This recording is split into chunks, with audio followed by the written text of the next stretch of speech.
All right, guys, welcome back to the stream. Welcome if you are new, uh, or should I say, welcome back to Press X Podcast. What is going on, guys? Today's the day. Metal Gear Solid Delta Snake Eater reviews. Boss is going crazy. He's going crazy with his shoelace over here. But yes, what is going on, guys?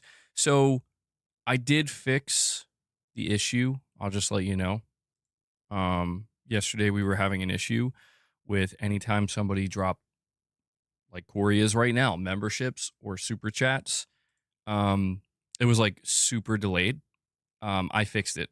It's like instantaneous now, pretty much. So, right off the bat, within 10 seconds of me going live, Corey, the legend Landiga, comes in and drops 5 membership gifts for you guys, kicking us off today. Corey, thank you so much, man. But that was some fancy shooting.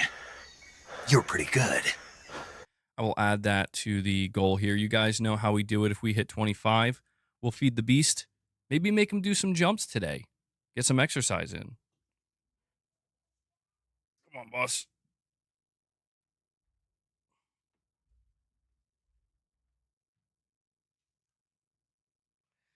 That's his favorite thing to play with, man. And he'll take it to the other side of the room. He's like, it's mine. Yeah, Corey, thank you so much for the support, man. Absolute legend. Yeah, we're going to be going over the reviews today. They are out. We're going to be going over the Digital Foundry PS5 and PS5 Pro analysis. It does seem like there are a couple of issues with Metal Gear Solid Delta, and nothing major. I think people are, like, if I'll be completely honest, I think people are definitely overreacting. Doesn't mean you shouldn't be upset. Like, I expressed how upset I was in the video today. It's disappointing. It's worth being upset over if this is a game you were really looking forward to. Is it a deal breaker? Not even remotely. Not in my opinion. Hold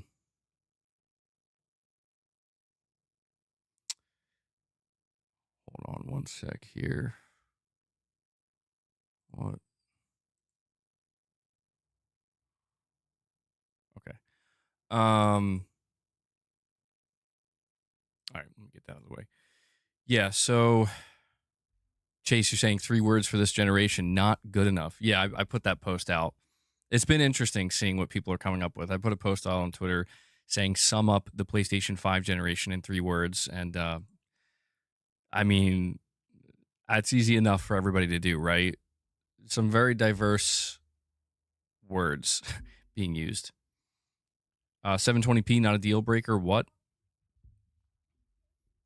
Well, I mean, look, man, we're going to talk about it. I think there are certainly aspects to the performance of Metal Gear Solid Delta that are disappointing. But nothing, I'm just speaking for me, dude. Like, very few things would be a deal breaker for Metal Gear Solid Delta for me, personally. Mr. B, you're saying the PS5 Pro hate is unnecessary because this is clearly a development issue with Virtuous and Konami. Not even just that, but it's seemingly Unreal Engine 5, man. Unreal Engine 5 seems to be a bit of a nightmare engine, and every single game that uses it seems to have some kind of problem. Now, that's not necessarily an excuse, right? Like, I'm not trying to make excuses. I'm just trying to, acknowledge the elephant in the room, I guess you could say. Come on. You coming up or what? Okay. There we go. If you're remaking one of the best games of all time, you have to do it right and exceed expectations. Well, it seems like it's reviewing pretty well.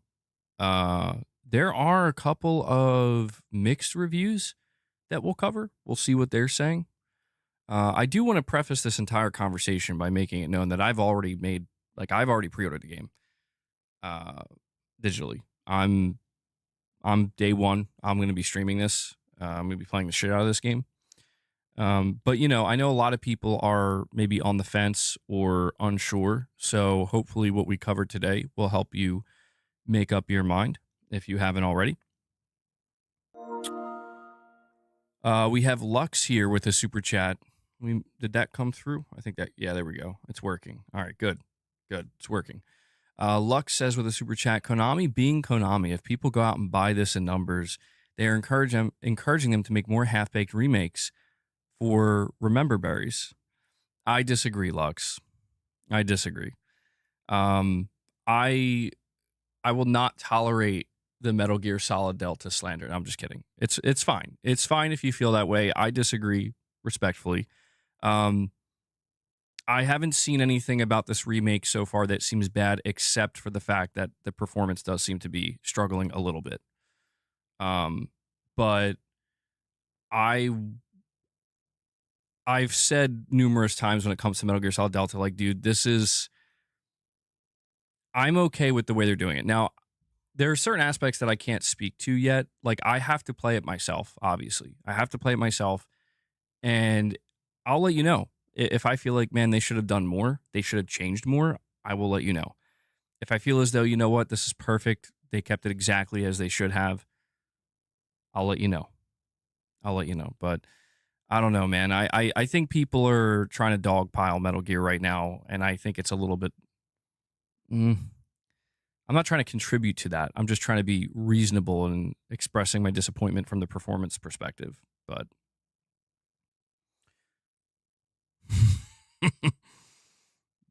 damn, Michael Warner taking shots at Lux. You love Nintendo, Lux. You love Nintendo. You canceled your pre-order this morning. Really? Well, see, that's the thing, Raven. Like, people were complaining very much about Silent Hill 2 Remake, and it had some issues, but believe me when I tell you, it made zero difference to me. It made zero difference to me. But we'll go over it. We're going to watch the Digital Foundry video together. Yeah, I'm going to try to put the bias aside. I'm trying to do that. Like, I'm trying to make it clear. Like, I have to just be honest and upfront and tell everybody that, yeah, I'm buying the game, you know? So maybe that makes what I'm saying, uh, you know, null and void to anybody listening. And that's fine too. But I don't think that this is something we should just pretend doesn't exist, only because we do want to see them fix it. That's the whole point. We want to let Konami know that, look, man, you got to put out a patch to fix this really quick, because one of the things that Digital Foundry discovered is that the PS5 Pro version of this game actually runs a little bit worse than the base PS5 version. And something like that to me is unacceptable, where it's like, bro, like, come on, man. Like, this is literally why we bought the PS5 Pro, you know? To have a slightly better version, not a slightly worse version. I'm not sure that it looks worse. I have to watch the Digital Foundry video myself. But yeah, they only have one option on the PS5 Pro. But it is annoying. It's stuff like that where it's like, I don't want to sit here. I'm going to be honest, I'm probably going to be a little bit all over the place with my reaction. I'm going to be a little bit bipolar today. And that's because I can feel like there is this itch where it's like, I'm going to get not defensive per se, but this is one of those instances where, like, yeah, I'm probably going to, when I'm done watching the Digital Foundry video, be like, I literally wouldn't have known if I didn't watch this video, and this is lame. But maybe not. Maybe not. You know? I'm just trying to make it clear that if this is the worst of it, if the worst of it is it's got some performance issues, it's going to need a patch to get it 100%. Cool.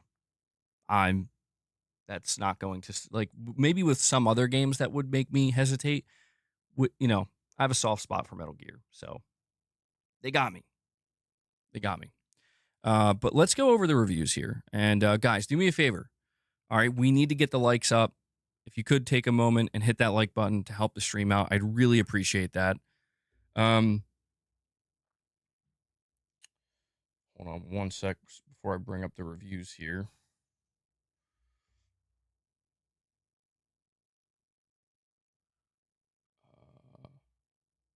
Okay. Um, Yeah, so we're about to dive into the reviews. We'll go over what's being said. If you want to help support the channel, you guys know there are multiple ways in which you can do that. I'm only able to do what I do here because you guys make it possible. Consider becoming a channel member. Consider dropping membership gifts to help contribute to the goal.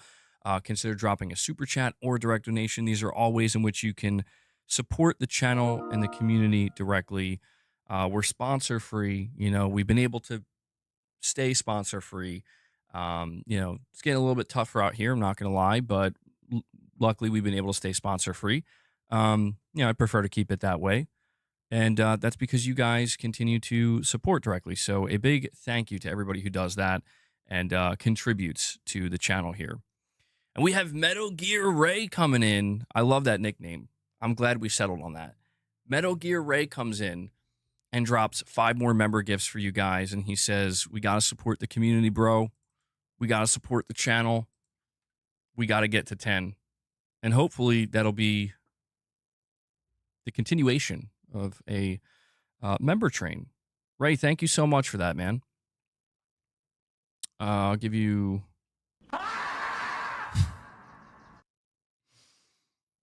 Why not? Thank you. Thank you. Appreciate it. Lux, you're saying Digital Foundry is gospel when critiquing games you don't have an interest in, but they're lame when it's games you do like. Best way to describe it. Well, okay, come on, Lux. We have to be fair. All right? I'll be totally fair right now. And I will say that what you just said was true at a certain point. I'm not going to deny that. I'm not going to pretend that in the past I didn't refer to Digital Foundry to, as like a benchmark of here, here's why we should be excited for a game. Here's why we should maybe criticize or be worried about a game. I think you can honestly say though, Lux, maybe I'm wrong. Maybe there's something that comes to mind more recently that I'm forgetting about. But I feel like it's not that I haven't referred to Digital Foundry, but I have basically stopped using them as a means to determine if a game is worth playing or not. Like if a game is exceptionally well optimized, I think I would like talk about it in a video. If it's like a dumpster fire and people need to be aware of it, I think I've talked about it. But I won't deny, like, to be fair, I'll own it. In the past, I've absolutely maybe put way too much stock into Digital Foundry. And of course, during the midst of the console war between the PS5 and the Xbox Series X and S, yes, you can find that content on my channel. Again, I'm not going to hide from it. But I feel like these days, my attitude on it has changed quite a bit. I just feel like my attitude on a lot of things has changed quite a bit, to be honest. And I really think I've just kind of reached this point where it's not that I don't give a shit at all, but it's just like, if there's a game I'm interested in playing, it's going to have to be close to dumpster fire levels of bad performance. Like just truly like this is now unplayable, or like it needs to be fixed before you can play it. If it's at that level, it doesn't matter how excited I am for it. I'll be like, what the fuck? And like, I don't think I can play this until it's fixed. But generally speaking, if a game has some issues, and I'm just speaking for myself. If you're the type of person where it's like, bro, I'm paying $70, 70 hard-earned dollars for this game. If it ain't like 100%, I'm not paying. I totally respect that. And I don't discourage anybody. Speak with your wallet, right? Speak with your wallet. But yeah, man, it's just the reality that I've woken up to, where it's like, bro, I can't deny that all this shit I wouldn't notice if it wasn't for Digital Foundry telling me. Not all of it, but a lot of it. And yes, I was that guy where it's like, look, the PS5 is running 5 frames higher than the Xbox Series X. Like, I know I was that guy. And to be fair, in the context of that, considering that, the Series X was supposed to be more powerful, it made sense why we were covering it. But there have been times where the Series X did better than the PS5 as well, right? And I had to cover that too. It's all behind us now, though. It's water under the bridge. It's a new dawn, some would say.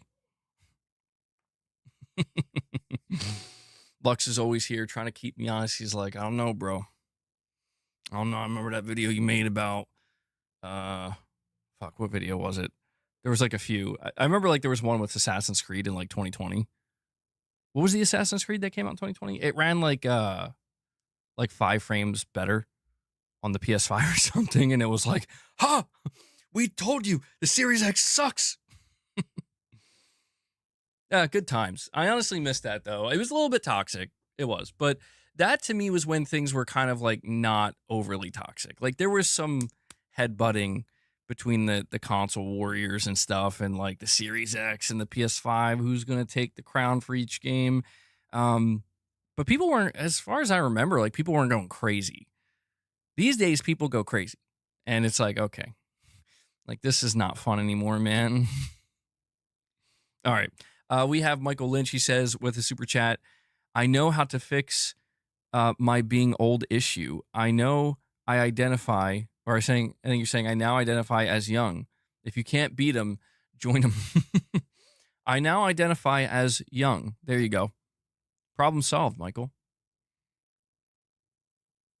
Modern solutions for modern day problems. There you go.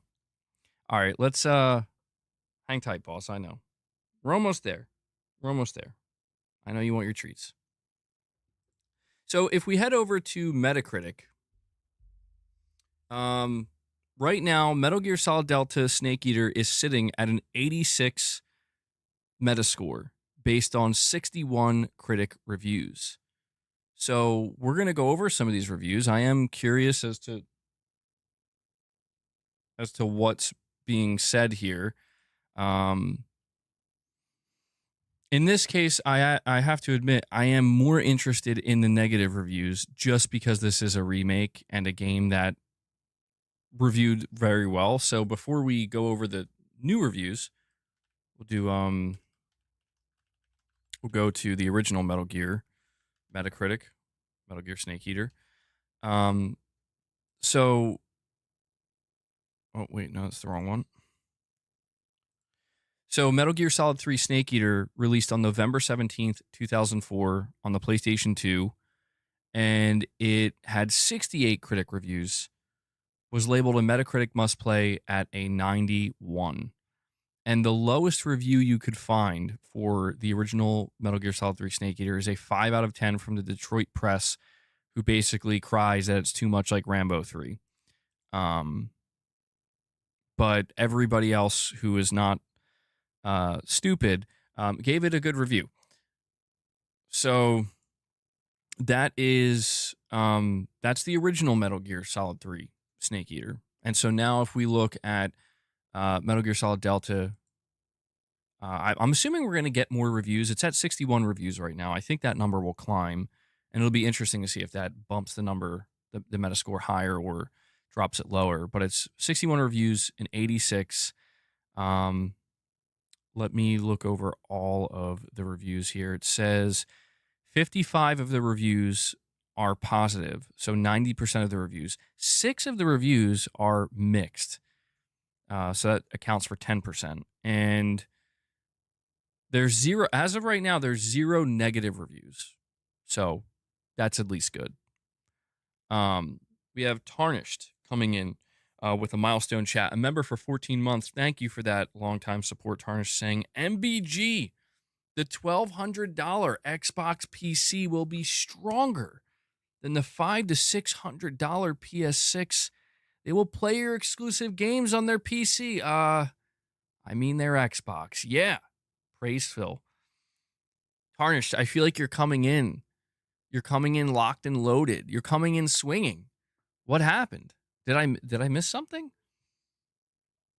It's funny because like I'm reading this. I feel like I'm missing the context. Is this what you're seeing? Is this what the conversation is? I don't know. I haven't been paying as close attention, especially to the ROG Ally or the Xbox ROG. Wait, hold on, Tarnish. Are you telling me the $1,200? Or sorry, you're talking actually about the Xbox, the upcoming console. My bad. You've been seeing things on Reddit? Ah, okay, Reddit. Yeah. Reddit can be pretty crazy too sometimes. Wait, so you're telling me the more expensive Xbox PC is going to be more powerful than the cheaper PlayStation 6? What? How could this be? Dude, is it true that the Xbox ROG Ally X is going to be like $900? I saw that. Like, that's something I randomly came across on Reddit, and I was like, what? And they're saying you have to like stream like half your library on it or something. I don't know if there's truth. I haven't looked too deeply into it. Dude, if that's true, that's wild. That's fucking wild. Um More power to anybody who is interested in that. But anyway, getting a little bit distracted here. Back to the Metal Gear reviews. Harness is trying to derail me. Gaming Survivor. I missed what you said earlier, by the way. You said that you can't stay long, but there was something you were trying to say. I missed it. I'm sorry. I'll probably miss it again. Just giving you a heads up. Sorry, Gaming Survivor. You think the lower scores are from remake fatigue, Josh? I'm not sure. Yeah, I haven't went over them yet. I'm curious. I am really curious. There's 6 mixed reviews, so I want to see how low the scores go and why they give it a lower score. Do I plan on doing a live play session of Delta? Oh, hell yeah. Hell yeah. Yeah, I have I wish I this is one game I wish I was able to get a review code for. I'm pretty sure if I was able to, I'd be able to stream it today. But wasn't able to well, I didn't try to get a review code either, but I'm going to buy it. I have the digital deluxe version pre-ordered, so I'll get the 2-day early access, and as soon as it's available for me to play that day, I'm not going to do like a midnight stream or something. I mean, that's too extreme for me. I'm old now, right? But yeah, I'll be streaming. Please look forward to that. I'm very excited. I'm not going to lie. I'm very excited. I'm excited to share this moment with my community and my audience. I'm still getting it physically too. I am double dipping. I'm going all out for Metal Gear. Look, I'm filing the digital deluxe purchase as a business expense. Okay. I'm going to be streaming it. I'm filing it as a business expense. I think I'll enjoy it. I mean, dude, I know I'm going to enjoy it. Gotta be real, man. Gotta be real. I know I'm going to enjoy it. Like, to be honest, I'm not that interested in these reviews. It's just more along the lines of just seeing what's being said, you know? But this is one of those instances where my mind is completely made up. And it's funny because when Metal Gear Solid Delta drops, I'm still going to be playing Death Stranding and trying to platinum that. So I'm going to be playing 2 Kojima games at one time. Really crazy. I'm going to be playing one of the Kojima games that really got me into gaming. And then I'm going to be playing his latest title back to back. We have Michael Lynch again with another super chat saying, don't forget to watch A Time to Kill. Michael Lynch is slowly turning into Nobinzer, telling me to watch Enemy. He says, do yourself a favor. And we have Chris Brown with a $2 super chat. Thank you, buddy, saying, told you MGS was going to launch with a low FPS. It's not that bad, dude. I don't, at least from what I've seen. I haven't watched the Digital Foundry video yet. What I've seen isn't that bad. Like, people are making it sound like this game is like a train wreck, and I'm like, it's not where it needs to be, but it's not unplayable. Certainly not. But yeah, I hear you, Chris. I hear you. My question is why they didn't delay it a little bit. Truthfully, I wonder why they didn't delay it, because they delayed the multiplayer mode, right? They said that's coming out.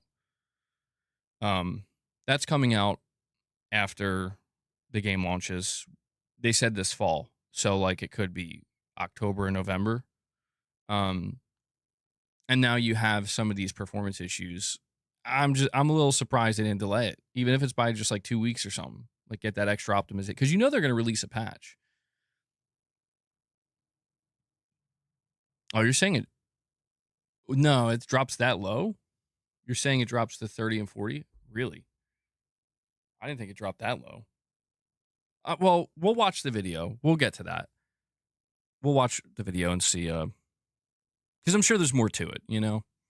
Because like the question is like, how often does it drop that low? Is it just like occasional, or is it like consistently like most of the game you're going to be running at like 40 frames per second? That I'm not sure of yet. All right, so starting with the reviews, though, I'm going to scroll all the way down here and check the lower ones because I'm curious. The lowest score so far is a 6 out of 10, which is kind of crazy. I mean, come on, dude. It's Snake Eater. Like, what are we doing? What are we doing with a 6 out of 10? This is from an outlet I've never heard of. See, it's always the same. This is why, listen, I just do this because it's content, right? Like, it's always the same thing, though. Every time we cover reviews, if you scroll to the bottom, there's just some no fucking name outlet. Or it's like, I'm giving this a 6 or a 5 out of 10 because reasons. It's like, who are you? And why are you here on Metacritic? Anyway, the ranting has already begun. But we have Well Played here, giving Metal Gear Solid Delta Snake Eater a 6 out of 10. And they say with Metal Gear Solid Delta Snake Eater, Konami has crafted a visually arresting re-release so far. This monitor is becoming a problem. So fawning and reverent that it reads entirely incurious. Fans of the source material will... Sorry, I don't know why my monitor is doing that, but it's pissing me off. My screen keeps, like, glitching out while I'm reading. Solve one problem, another one pops up.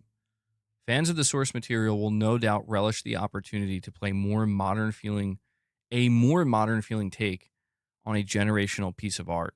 But such a seemingly important work should inspire more. Oh.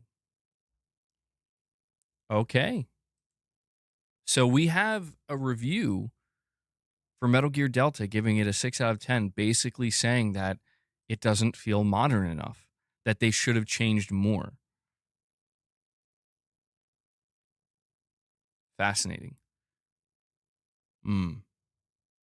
See, that's what I'm wondering if I'm going to feel that way or not. I could. I don't know that I would feel like 6 out of 10, like they need to change it more, but I don't know. Okay, well, I wasn't expecting that to be the reason for the 6 out of 10. But, I mean, yeah, it's hard to... All right. It's hard to argue that. Like, if that's really how the person felt, like, I really wish this felt more modern. Like, I guess, I don't know. I would be interested to read it. I don't think it actually links the review here, though. Let me see. Our full review. Here we go. Like, I'm curious if they dive into, like, what they want to see changed. We have Lux here with a super chat saying Gears of War got a 94. I don't think anybody's expecting Gears of War Reloaded to get over an 80 or an 85. Older games once pushed the industry. Now they're dated. Yeah, I mean, I guess that kind of explains. Well, see, what's weird to me is you get something like Demon Souls, right? I'm a bit mixed on this, Lux, because you get something like Demon Souls. Demon Souls is a 1-to-1 remake. The only thing that changed in Demon Souls were the visuals and the audio. It could have been called a remaster if they wanted to. And it still got the same scores that maybe even better scores than Demon Souls did. Now, maybe that's where things kind of changed a little bit, where it's like maybe people feel that Demon Souls was not reviewed fairly the first time. So this is kind of making up for that. Well, yeah, Demon Souls is still one of the best looking games ever. Like the animations, I thought they didn't change the animation work. That's true too, Chase. Demon Souls didn't have any technical issues. That's true. Well, it's interesting because that 6 out of 10 review didn't mention anything, I don't think, about technical issues.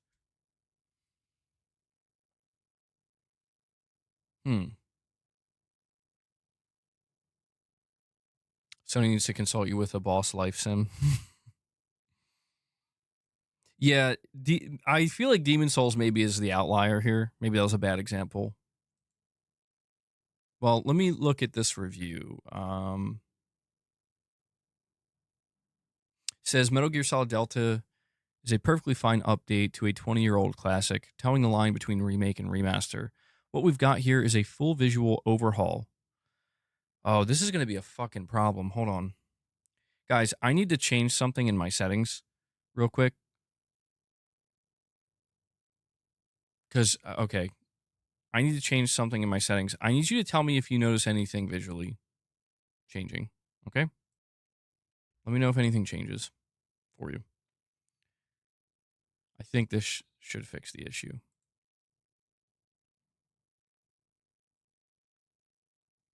Before I continue reading, because I'm just simply not going to be able to read these reviews if that glitch keeps happening. No, it's my monitor. I think I got to get a new HDMI cord. Either that or it's something with HDR. Nothing changed? Okay. It just changed on my end then. All right, that's fine. I'm in black and white now. I think this monitor's fucking breaking. Like, what the hell? All right, well, it says here, what we've got here is a full visual overhaul on top of the bones of the existing MGS3.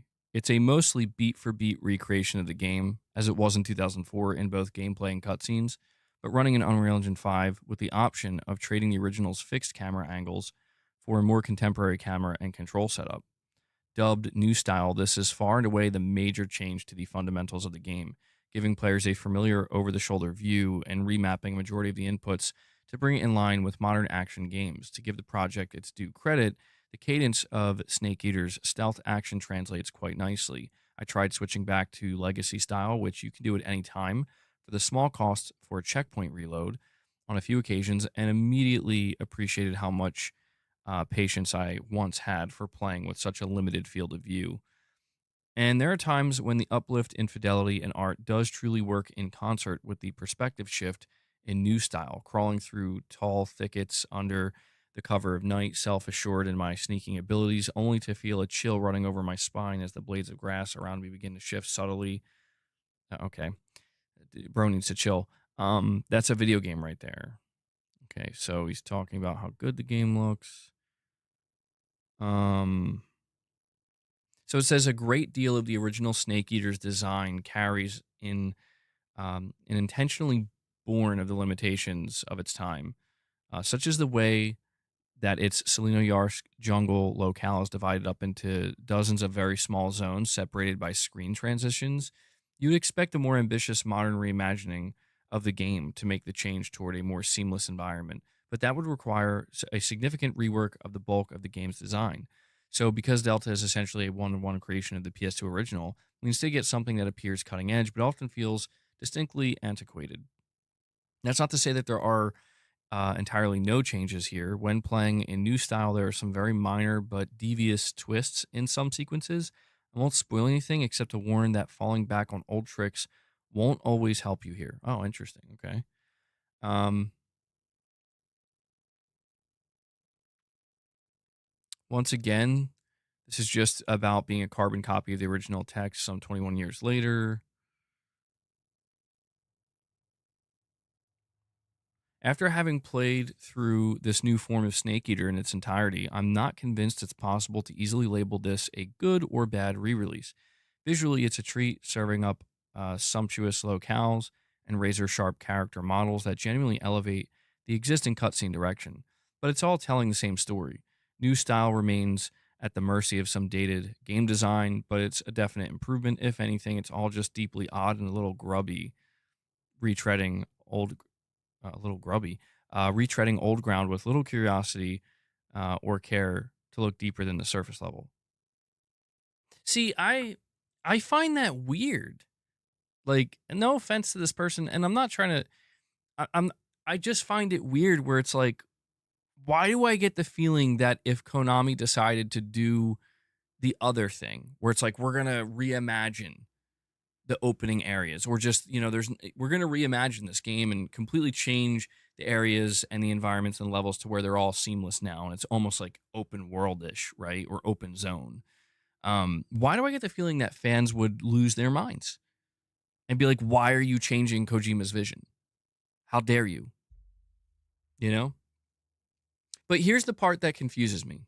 Okay, the part that confuses me now, maybe to be fair, I don't know if this person likes the original Metal Gear Solid 3 Snake Eater, but he says Visually, it's a treat. It genuinely elevates the existing cutscene direction, and it's telling the same story. But the new style, the new gameplay style, remains at the mercy of some dated design, but it's a definite improvement. So, like, I don't get it. Like, if the new style is an improvement, and we could maybe argue that the older, like, if you go play Metal Gear Solid 3 Snake Eater, the game design generally holds up. It's dated, but it holds up where it's like, this isn't bad, you know? So if this improves, I don't know. I'm just trying to understand how this translates to a 6 out of 10 in this person's mind. Because it seems like they mostly have had just good things to say. They say, I don't know if this could be labeled as a good or a bad re-release, but it's like most of what you said in your review were good things, and just a few bad. You know, I feel like it's not hard to deduce. It seems like it leans on the side of a good re-release or a good remake. I don't know, man. I would have expected if a reviewer is gonna give this game a 6 out of 10, and they're basically gonna say, well, here we go. Hold on, they have a breakdown here. The good and the bad. The good. Looks and sounds phenomenal. Arguably the best official way to play or replay MGS3. Pseudo Cold War story still rips. The bad. Going beat for beat means it has nothing additive to say. See, that's fucking crazy. Like, what are you insinuating that Konami should try to add to the message that Kojima put in Snake Eater?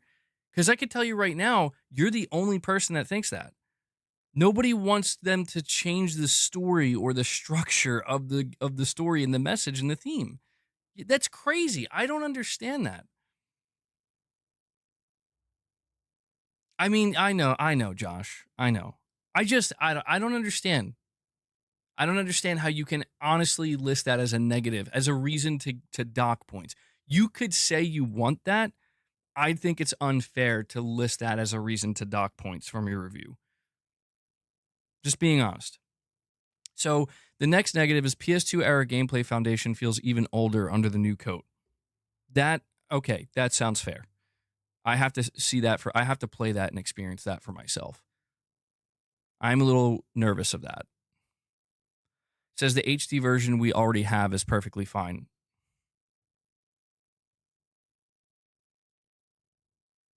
Okay.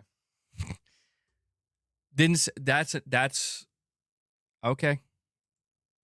That's a crazy I don't know, man. I don't know. That's a crazy reason to list to put it, it's always the same thing, man. There's always some weird bizarre stuff in these lists, the columns of positive and negative. I don't know. Boss, you need to make up your mind, man. Guys, we're 15 members away. We need 15 more memberships. Stat. Because this boy can't make up his mind. Being Final Fantasy VII, I'm used to this kind. Are you saying being a Final Fantasy VII lover, you're used to this kind of thing? Yeah. I mean, look, man, I understand that reviews are just opinions. And I think this person's opinion, well, here we go.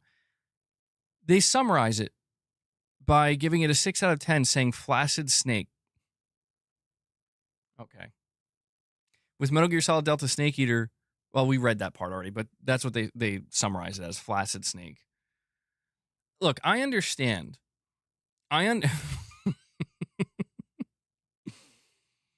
Predicted in 85, 86 isn't far off. I mean, it's pretty much dead on. Yeah, I know. Boss literally can't make up his mind. Like, are you staying or are you going? What's going on, bro? Here.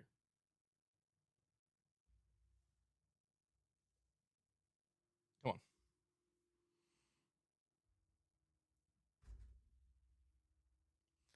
on. I think it's fine. Like, reviews are just people's opinions, but I just feel like this reviewer is being a little bit unfair with this score based on the reasons they're giving. Like, the only meaningful thing here that they said under the bad column that I think could be a truly valid, like, that's a good reason to take points off and feel like you enjoyed it less this time around compared to the first time you played the original, is saying PS2 era gameplay foundation feels even older under the new coat of paint. That's fine. That may be how I feel too. I gotta feel it, get a feel for it myself. It does look like they kept it mostly the same. But basically saying that going beat for beat and not adding anything to the story is like, you're out of your fucking mind. You're out of your mind. Like, you're insane for thinking that they should have done that. And then saying the HD version we already have is perfectly fine. Okay. Whatever, bro.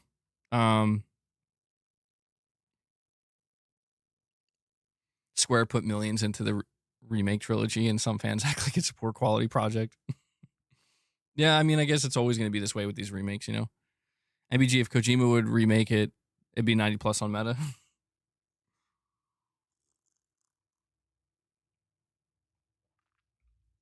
You think so?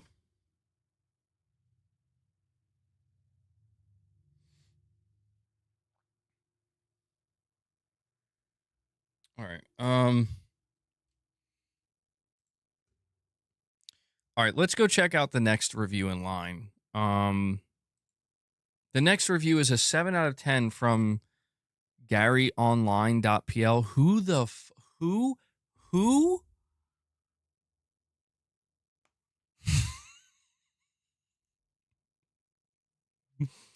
Who are you? Do you guys know? No, I'm serious. Like, does anybody know who this is? Maybe I'm being like rude. Am I out of the loop? Neo, I feel like you're joking, but you may not be, and I don't know.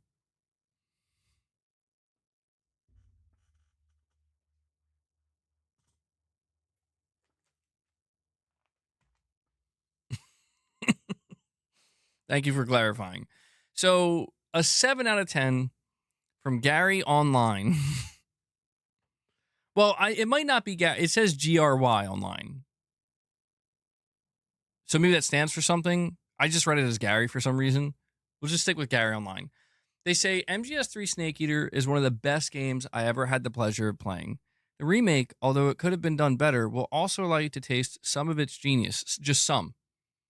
Just some of its genius, guys. It's a 1-to-1 remake, but you're only gonna be able to taste some of its genius. The release is beautiful in some parts, but it suffers most from the inconsistency resulting from the fact that despite its beautiful presentation, it is inherently rooted in the PS2 era and runs poorly on UE5. Okay, so it does list some performance issues, citing Unreal Engine 5. I don't know, man. Snake Eater is one of the best games I've ever had the pleasure of playing. However, it's still a PS2 game, so it's doo-doo. Oh, man. Let me see. Let me check the full review. Oh, this is okay, this is not in English. Oh my God. I remember this guy.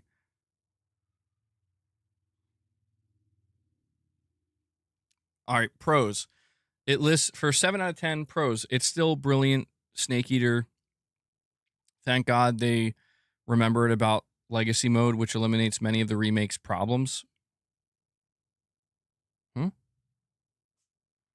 What? Character models make a great impression, especially in cutscenes.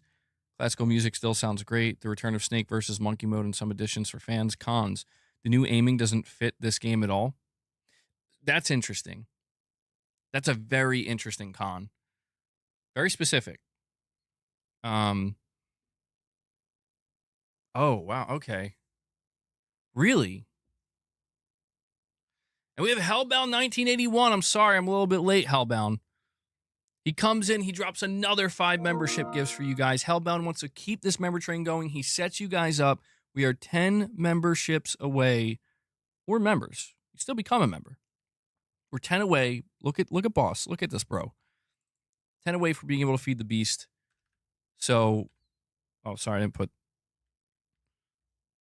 10 away and we can hit 25. Hellbound, thank you so much, man. Did that not play?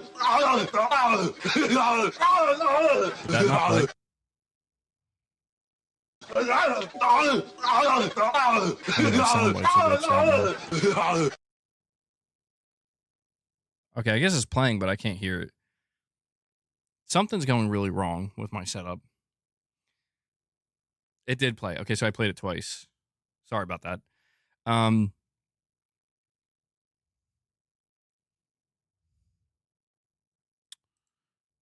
We have Lux with another super chat. Thank you, Lux. He says, if getting a high review score means just making a game beat for beat, then why isn't everyone just doing it? Ocarina of Time could get a 99 again. Well, that's a good argument to make, Lux. I think that's a fair argument. I don't know that... Yeah, I don't know that I would have expected Metal Gear to like the remake, knowing it's a 1-to-1. I don't know that I would have expected it to review better. I guess what I'm just saying is, if the reason why Konami's scared shitless to do anything more than a 1-to-1 remake is because we're afraid we're gonna overstep our boundary, because of the falling out. I mean, I don't know. I guess I'm just considering all the context. I'm just considering the context of the fans are they're like breathing down Konami's neck with this one, where it's like, boy, you are touching Kojima's masterpiece after you fired him. We're ready. We're ready to backhand your ass, Konami. And I think Konami's just like, okay, all right. Maybe they didn't even want to do anything with the voiceover. They're too afraid. And I guess what I'm trying to say is, like, I feel like it's actually valid in this case, And I guess I don't necessarily know that means that we should give it higher review scores because Konami was too afraid. Konami, they did what they should have done. They stayed in line and they didn't overstep their boundary. But I guess that is kind of what I'm saying. That is kind of what I'm saying, right? Where it's like, bro, I don't know, man. I just get this feeling that if Konami came out and was like, we're changing some things up, I just feel like the entire conversation around this game would be negative, negative, negative, negative. If not negative, negative, it's just going to be people fighting. It's going to be half the players saying, you ruined it. How dare you desecrate what Kojima created and not make it 1-to-1. And you have other people saying, like, no, this is good. And this is where it's like, like, for example, we'll get, like, let's take Metal Gear Solid 1, for example. Metal Gear Solid 1, they will have to reimagine to a degree. They will have to change way more things up for Metal Gear Solid 1 to make a proper remake of that. And I guarantee you, when they do that, people are going to be like, they're going to be like, how dare you, And it's like, I don't know what you can't please everybody is what it boils down to. You can't please everybody. I personally, if I'm being honest, I wouldn't have minded seeing Konami try to expand a little bit, not change the story, but like change the flow of the game in the sense of like expanding the open areas a little bit, maybe adding more enemies in some places, adding certain mechanics. If they wanted to experiment in that, I would have been open to that and be like, that's cool. It would be disastrous if it didn't work and it was just bad, but I would have totally been open to that. But I can also completely understand when they were like, yeah, we're just making it 1-to-1. I totally understand that. I totally understand why they're not going to mess with it. But yeah, Neo, you're saying you would have taken that over a glorified remaster. You know what I'm really curious about? The multiplayer game mode now. Because I don't know, this review I'm looking at, they say now they have some kind of mobile game ad in front of me. Okay, I'm getting the fuck out of here. That one review that gave it a 7 out of 10 that I was just covering, they said that the new over the shoulder aim, like, style of aiming doesn't work well in this game. And I'm really curious to get my hands on this game and try that for myself, because it's like, Are you sure?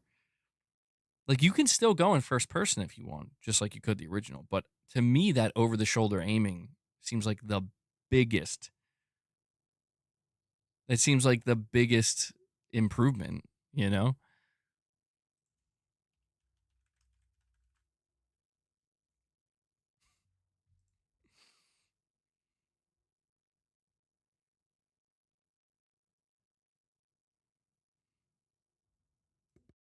Stop whining. When I read the "I'll be back" line, My audio is completely broken. What is happening? Every stream, something's just falling apart. And did you check the Rad Brad? He played it. Am I still? Was that muted? What I played? I think I'm good now.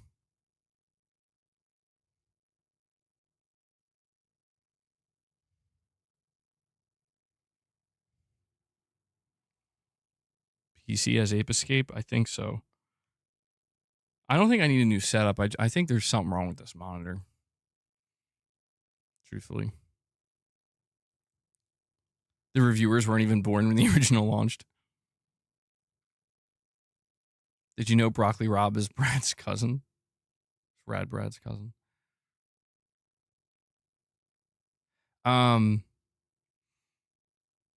Well, all right. So we have another 7 out of 10 review here from Gameblog. They say Metal Gear Solid Delta is an excellent remake that will appeal to both longtime fans and new players alike. Its visual overhaul and modernized gameplay make it a huge hit and relaunches the franchise in a positive direction, much like Silent Hill 2 Remake did. Unlike the latter, however, there is no risk taking here. Metal Gear Solid Delta is a one-to-one remake peppered with fan service. While it allows players to discover this masterpiece, it adds nothing new. The game retains all its flavor, quality, and flaws, which mainly concern its gameplay inaccuracies and AI weaknesses from another era. So that's interesting. This is the first review I'm seeing that mentions the AI, saying it seems like they didn't really change it. In an effort not to offend anyone by offering a game that takes no risks, Konami sometimes creates a strange sense of dissonance between nostalgia and modernity. This results in gameplay issues that didn't exist at the time, as well as mechanics that no longer seem as coherent as they once did. That said, it's hard not to enjoy it and recommend it, as it's currently the best way to discover this incredible game. Hmm.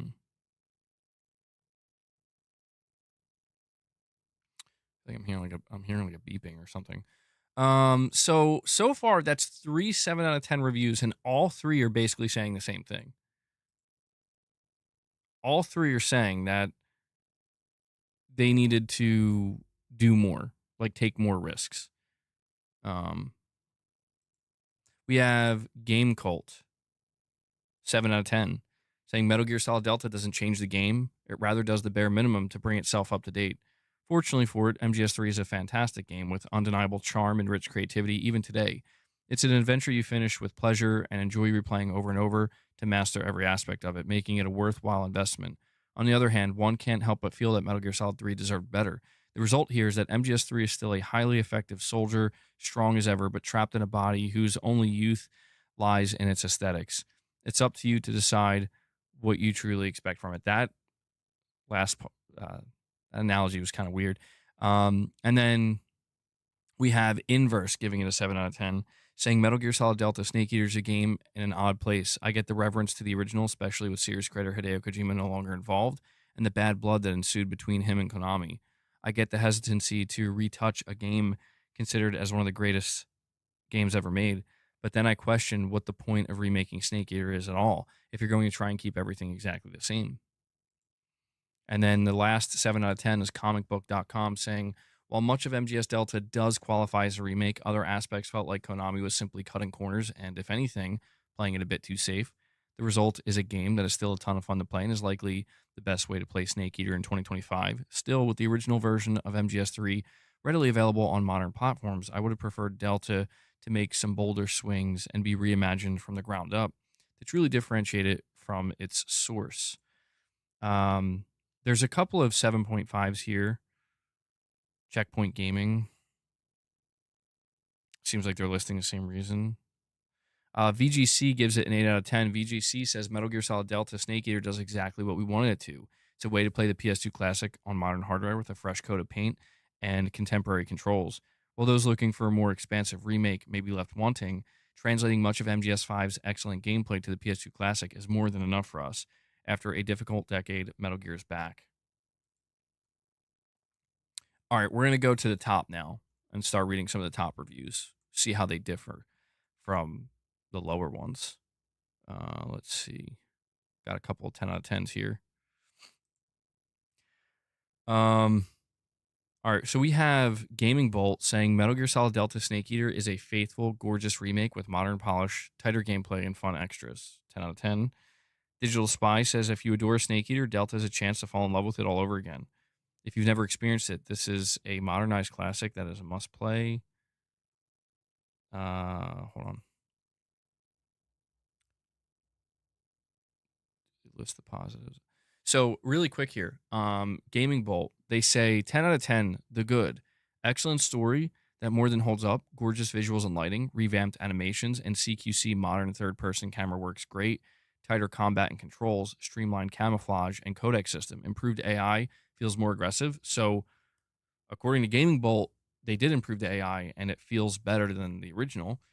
Classic music and voice acting in higher quality, fun extras included. The bad, some boss fights are now easier to defeat due to the new camera style. Rare bugs and glitches break stealth. PS5 Pro has slight performance issues. Okay. All right. Well, there you go. I mean, see, like, it almost just seems to me like the only people who maybe are going to be disappointed in this are the people who wanted like a full from the ground up remake. Like they wanted Konami to change more. Wait, Lost Isley, what did you cause? What's going on? I walk away from my chat for a couple minutes. I swear to God, if you guys are talking about broccoli, I'm going to freak out. Guys, we need 10 more memberships. Boss has given up. Look at him. Look at the poor boy.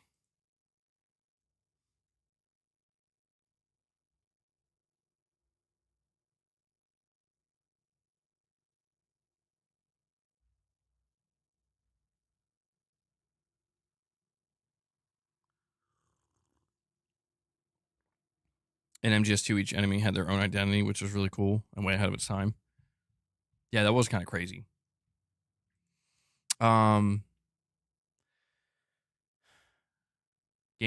gives it a 10 out of 10, saying Metal Gear Solid Delta Snake Eater respects the original, but enhances it with modern quality of life updates and stunning visuals. Thanks to the choice between legacy and new style, it plays smoothly for both veterans and newcomers. Voxel gives it a 9.5 out of 10, saying Metal Gear Solid Delta Snake Eater may not be the remake new players expected, but it is a love letter to longtime fans. It is a respectful modernization of Kojima's legacy and his history with Konami.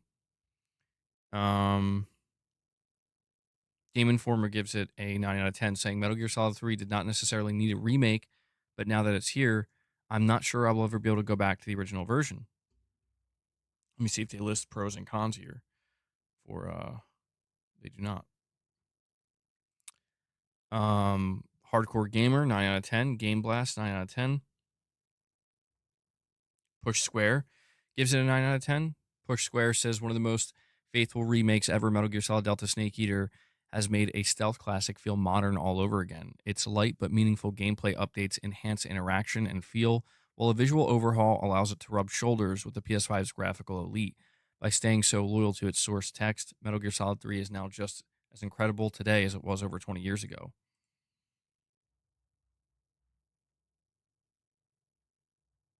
Man, I'm looking at some of these screenshots. They look so damn good.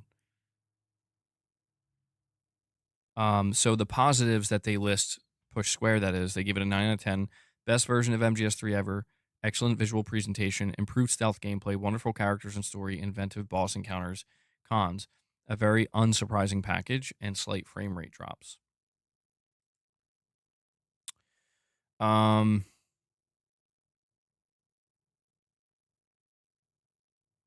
see here. Looks like Did IGN not give it a review? I don't see IGN or GameSpot here. Let's go check GameSpot.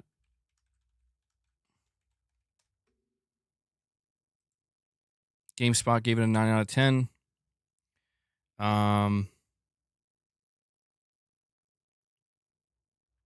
They list the pros and cons. So 9 out of 10, the good. A gorgeous game that brings MGS3 to life in stunning new detail. A number of smart gameplay tweaks make MGS3 feel modern. Metal Gear Solid 3 stands the test of time. Cons. Some occasional hitching in cutscenes. The odd visual glitch here and there. And the new version of the Snake Eater theme isn't the old version, and that upsets me. Okay.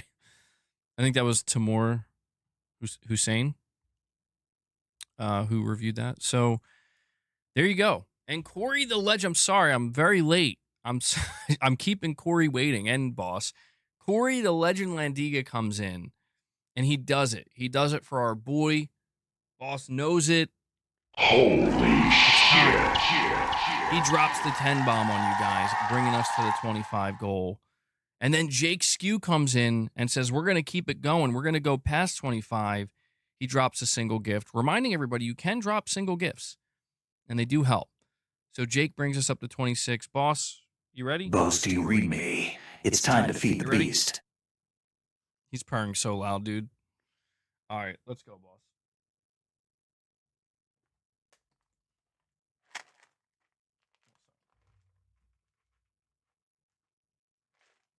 Enjoy. Leia's over here, too.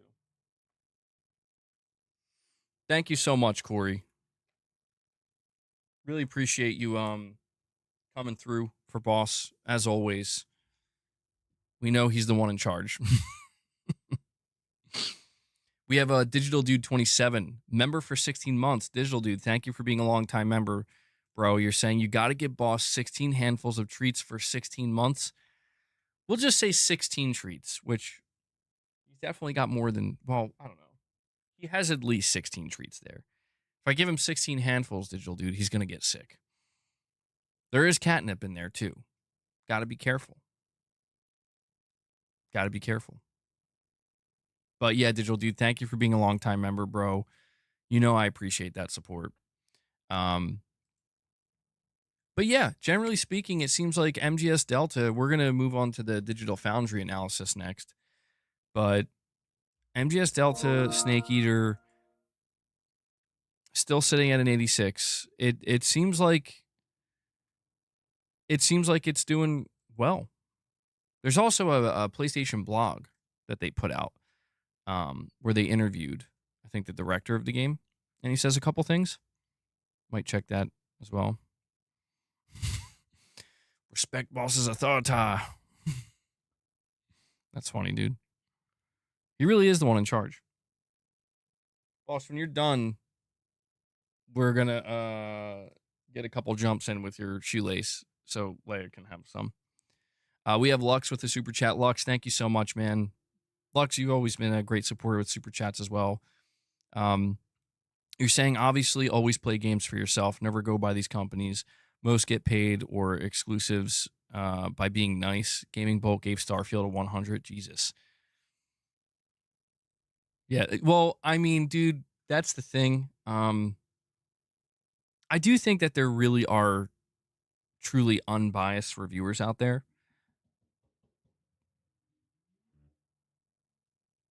I don't know if that came through the mic, but anyway, it's like something outside that like freaked the cats out. But I'm in complete agreement, Lux. I feel like at the end of the day, you just got to go with your gut, you know? Inform yourself, right? Like, for example, with what we're about to watch with Digital Foundry, like Metal Gear Delta on launch is going to have some performance issues, especially apparently on, for some reason, PS5 Pro. You know, inform yourself, be aware of what you're getting into, but whether or not you really want to be there day one to play a game, you just gotta, that's always just gonna kind of be a gut thing, you know? I'm definitely somebody who reads a lot of what people say.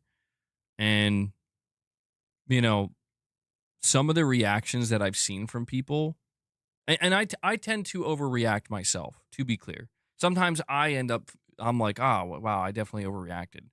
Like I think this morning I may have overreacted a little bit, maybe because I was a bit groggy and cranky.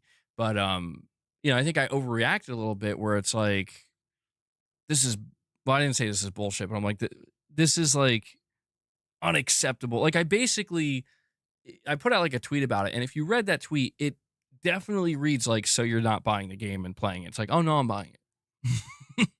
And that's the irony is I don't feel like if you buy a game at launch that, like, for example, like Metal Gear Delta, that has a couple of performance issues, I don't think that means you can't also voice criticism. Like, to me, that's a crazy thing. If anything, more so, you should be, your criticism should be more valid at that point, But can't argue with that, Lux. You always got to play games for yourself. You got to make the decision for yourself. I'll be honest, like, I just find it entertaining to go over the reviews, Like, I literally pre-ordered Metal Gear the other day digitally. I'm like, I don't need reviews. But I'm still interested. It's entertaining.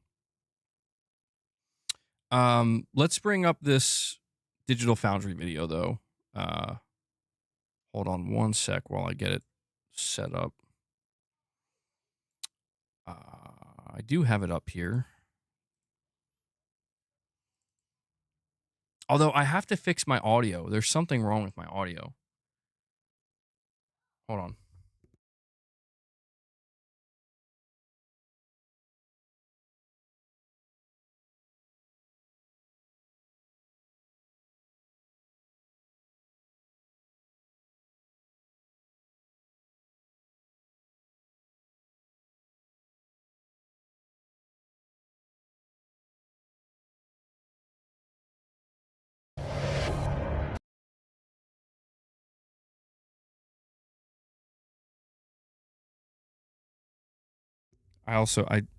I was just saying I have to unplug my speaker and plug it back in. I don't know what the hell is wrong with this right now. There's no sound. So just hold on one second.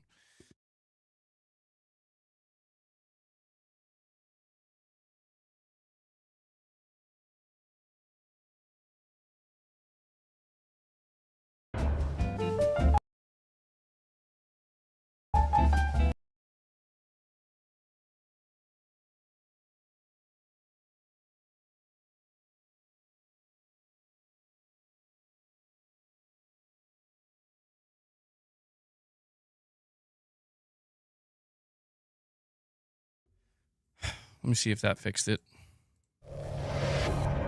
Nope.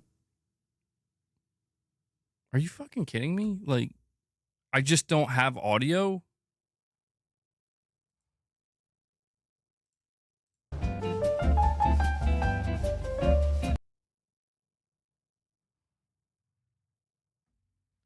All right, I only got one other option. Hold on.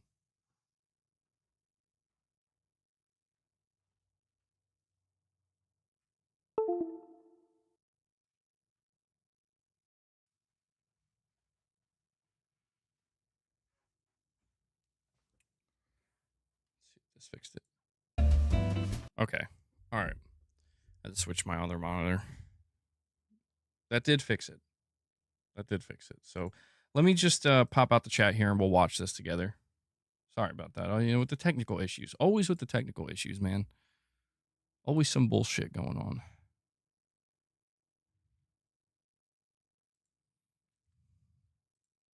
Let me just make sure it's coming through. The hell's this music? Is this the right audio? Konami's long-awaited Okay. Metal Gear Solid 3 remake, MGS Delta Snake Eater, is finally in our hands on PlayStation 5 and PS5 Pro today, ahead of its August 28th release. More to come on the Xbox Series X and S versions, as and when we have code, but based on the PS5 edition here, it presents as a beautifully realised rendition of an action stealth classic. It's also crucially one that's faithful in many ways to the 2004 PS2 original, while justifying its existence thanks to a stark visual upgrade afforded by Unreal Engine 5. Just as we saw in an earlier comparison to the Master Collection release of MGS3, every aspect of Delta's jungle layout sticks to that original blueprint. Even its cutscenes rely on the same motion capture data down to the frame as directed by Hideo Kojima all those years ago. That's an insane being rebuilt upgrade. on UE5 though, we're getting a thoroughly transformed take on the experience. Character models, effects, materials,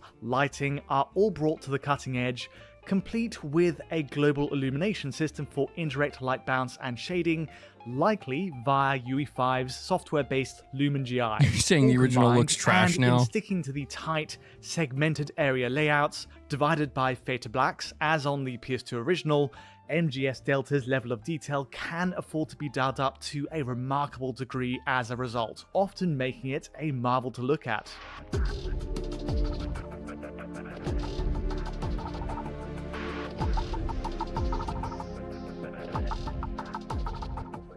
The catch is that in testing both PS5 consoles, there is an issue that cannot be ignored: the performance level. On base PS5, you get two modes, a 60fps performance mode and a higher res 30fps quality mode with boosted settings. The issue is that the 60fps option on base PS5 struggles to actually stick the landing, notably across the jungle areas of the first mission, where it's too often bouncing between 40 to 60fps, and even going down rough to the 30s while swimming underwater. More concerning is the state of PS5 Pro, which you'd hope would be an improvement.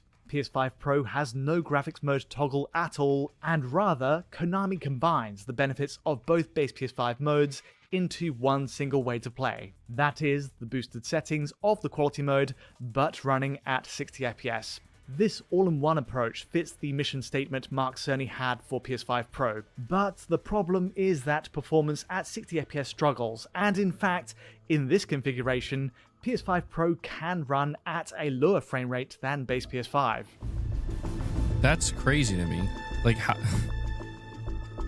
Let's How's go that even straight possible? to the base PS5 mode comparisons before we get to the Pro situation. In terms of pixel counts, base PS5's performance mode runs at between 720p to 1080p, while the quality mode ranges between 1080p to 1584p, surprisingly higher than the 1440p peak suggested in the menus. An army In both magic. cases, this reconstructs to a 4K final frame. Looking through the licenses page in Delta's menus on PS5, there's also actually a mention of AMD's FSR3 upscaler halfway down the page, though it's very possible that this is only in reference to the PC release. Either way, clearly, the quality mode is providing the upscaler more pixel data to construct a sharper, crisper frame, though breakup on fine detail like Snake's beard, fences, or swaying grass does cause all the expected issues. I actually don't see that Especially big of a on the difference. performance mode, there's disocclusion artifacts, an often fuzzy look to dense moving detail, and sadly, Delta's busy jungle backdrop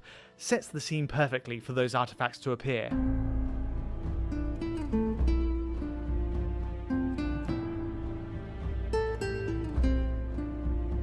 In terms of settings upgrades, the quality mode's drop to 30fps gets you more than just a res boost. Firstly, it increases small object draw distances for rocks or leaves strewn across the jungle. Up close, all scenery detail eventually draws in, but this boost does help to reduce the visibility of pop-in as Snake moves forward. Otherwise, texture resolution is identical in switching between the two modes, as is overall foliage density ahead. In a similar vein, shadow level of detail is improved on the quality mode, meaning we get higher accuracy shadows rendered at range on quality mode, You can definitely see whereas that. the performance mode requires stepping a few paces forward to see them. Finally, and most crucially, the global illumination setting is improved for outdoor jungle areas. This again takes full screen switching to catch between the two modes, but the GI upgrade affects the shading and simulated light bounce between trees. Man, and I wish this game was underplants. releasing today, As bro. a result, there are deeper I pockets kind of of like don't shade even in care what spots Digital on the Foundry's quality saying. I mode, just want to play this while shit. in other places the scene is brightened I'm not gonna as lie. a byproduct of light reaching more I points just in want the to play scene. it. Just one final Give it point. to me now. Even on base PS5's performance mode, all cutscenes run using the quality mode's upgrades, and with a 30fps cap in place too, meaning there's really no difference either way. Jumping over to PS5 Pro, we retain all the base PS5 quality mode enhancements in object LODs, the improved shadow LODs, and the upgraded GI. Curiously, switching between Pro and base PS5's quality mode, there's a further difference to the GI setting on the newer mid-gen refresh console. Ambient occlusion, shading, beneath plants on PS5 Pro is often thicker. In other words, all of the quality mode upgrades are here, combined with the performance mode's 60 FPS target, making it, in theory, a best of both worlds solution. Perhaps the more radical change, though, is that PS5 Pro switches to Sony's PSSR upscaler, where, based on the PlayStation blog last year, the promise is that PSSR helps Pro to a smoother frame rate overall. Konami adjusts the native resolution as well, now putting PS5 Pro at a dynamic 756p to 1152p. So on paper, that's at least an upgrade on base PS5's performance mode, while falling short of the quality mode in raw pixels pushed. Still, you'd hope the PSSR factor, the hardware-accelerated AI upscaling, might help to bridge the gap in clarity. To an extent, it is a benefit, but sadly, PSSR also introduces its own issues in the process. On the positive side first, in motion, PS5 Pro has an advantage next to both modes on base PS5. Note Snake's beard and hair in this looping shot, where PSSR more adeptly cleans up the coarse, flickering artifacts as he turns. Likewise, and notably when compared to the 60fps performance mode, PS5 Pro's method is better at dealing with occlusion artifacts, as an object obscures geometry for a few frames. Repeating the test over and over, the result is less flickering on busy mesh patterns, creating a more stable image with PSSR.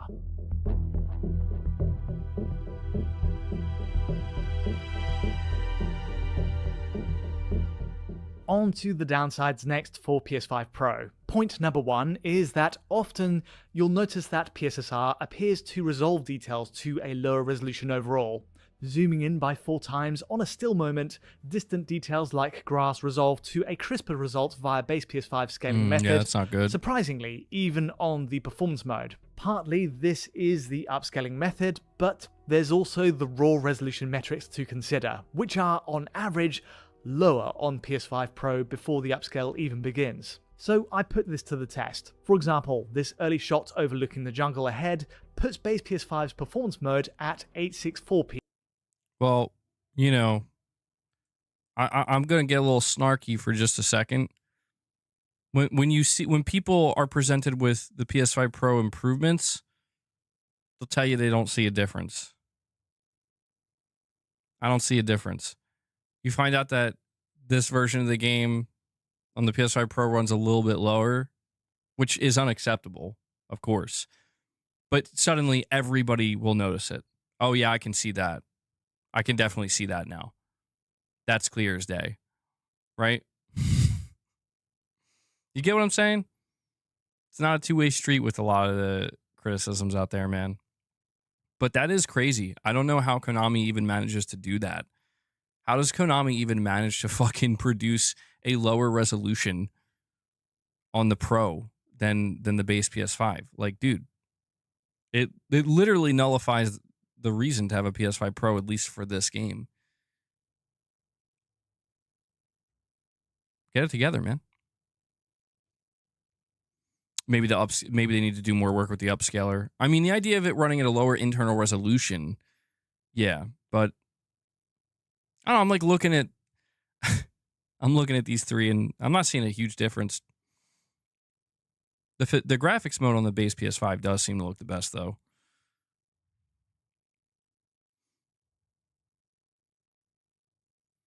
Yeah, dude, that to me is just the weak shit that you see.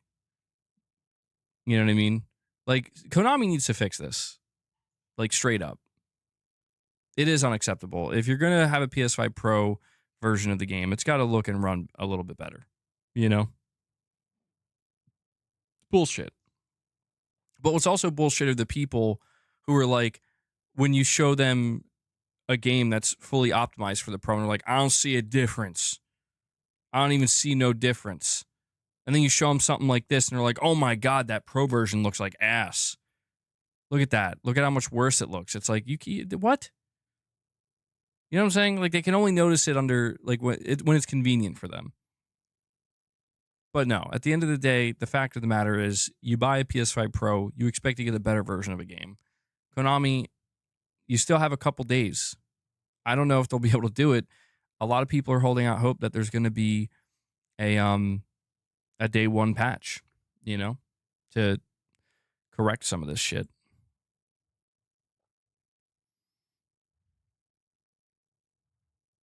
Martin, you're saying you're paying $700 for no difference? I mean, if you are paying $700, well, I guess it's $750 now, right? For just this game, you're correct. But I don't think anybody who bought a Pro bought it literally just for Metal Gear. That's not an excuse. I'm just saying. I don't think we should look at the lack of optimization for Metal Gear Solid Delta on the PS5 and PS5 Pro as a reason to slight the PS5 Pro. I think that's a little bit unfair. I don't know if they have a PC comparison. Actually, they didn't do anything for PC, which is weird. Maybe they'll do that separately, I guess.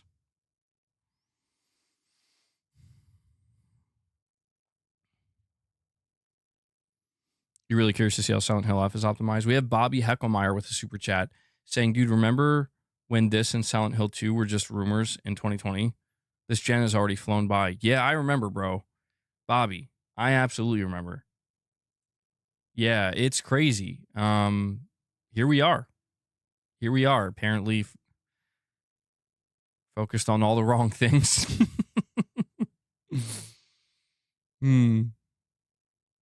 Yeah, that's crazy. Where does the time go? And Josh, I got your direct donation, by the way. You're saying you're going to be skipping Metal Gear Delta until it's patched up to par. Disappointed and relieved at the same time because I'm not done Death Stranding 2, more games incoming. Yeah, I've been seeing multiple people saying that, where they're like, man, I'm going to have to wait to buy this game now. Oh, no, actually, this is great because I have like 4 other games I have to play, or like 2 other games or some shit. Well, that, this is, I feel like Konami should have delayed it a little bit, man. Because, look, I don't think this is that big of a deal. Like, this is not going to stop me from buying this game, bro. Like, this is not going to stop me from buying this game. And I would never let something like this stop me from buying a game I'm excited to play, frankly. Like, unless it's like this game is running under 25 frames and it's actually kind of broken. If it's that, then I'll hold off and wait for a fix. But it's not fully optimized. It needs a little bit more time in the oven. Obviously, it needs a little bit more optimization. And especially on the Pro, I am disappointed by that. I wanted the best version of the game. I did buy the Pro to get the best versions of games. Now I get the best versions console-wise for a lot of games. It's very I am perturbed that for the one of the games I was really looking forward to, I'm going to have to apparently wait for a patch. But it doesn't mean I'm not going to enjoy the game, bro. Come on. I think sometimes, like, I know how I maybe come off a little bit defensive. I'm gonna defend my boy Metal Gear here. I said it in the beginning of this video, like, yeah, this is all really interesting, but I just want to fucking play this game now. Like, I'm actually just like more focused on what they're showing me in terms of the gameplay and like how this game actually looks. I'm like, give it to me now. I am ready. Neo, you're saying, I'm just glad I got the DS2 Platinum finished. Yeah, I'm still working on it, dude. I just crossed, I think, like 102 hours or something. Better delayed than undercooked. I mean, yeah, I can't argue with that. I would have been okay waiting a couple more weeks. MBG, do you remember what the resolution was for the OG game? Oh, I have no idea. I see what you're doing there, Lone Wolf Gamer. I see what you're saying. Silent Spartan says an MGS game without Kojima is a disaster. Uh-oh. It's a disaster. I don't know how to call it a disaster.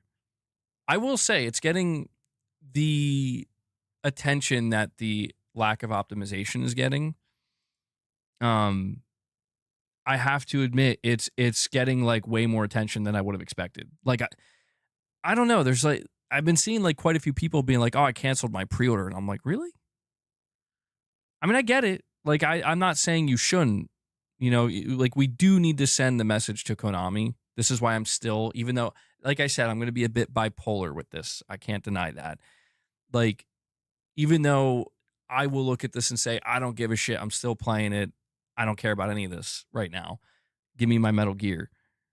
At the same time, I'm trying to take a step back, remove the bias, and say, yeah, Konami, you gotta, come on, man.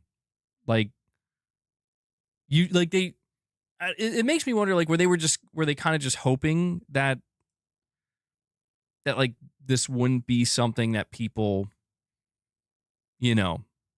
really care that much. Like, it's they're not gonna make a big deal about it. I'm like, bro, it's 2025.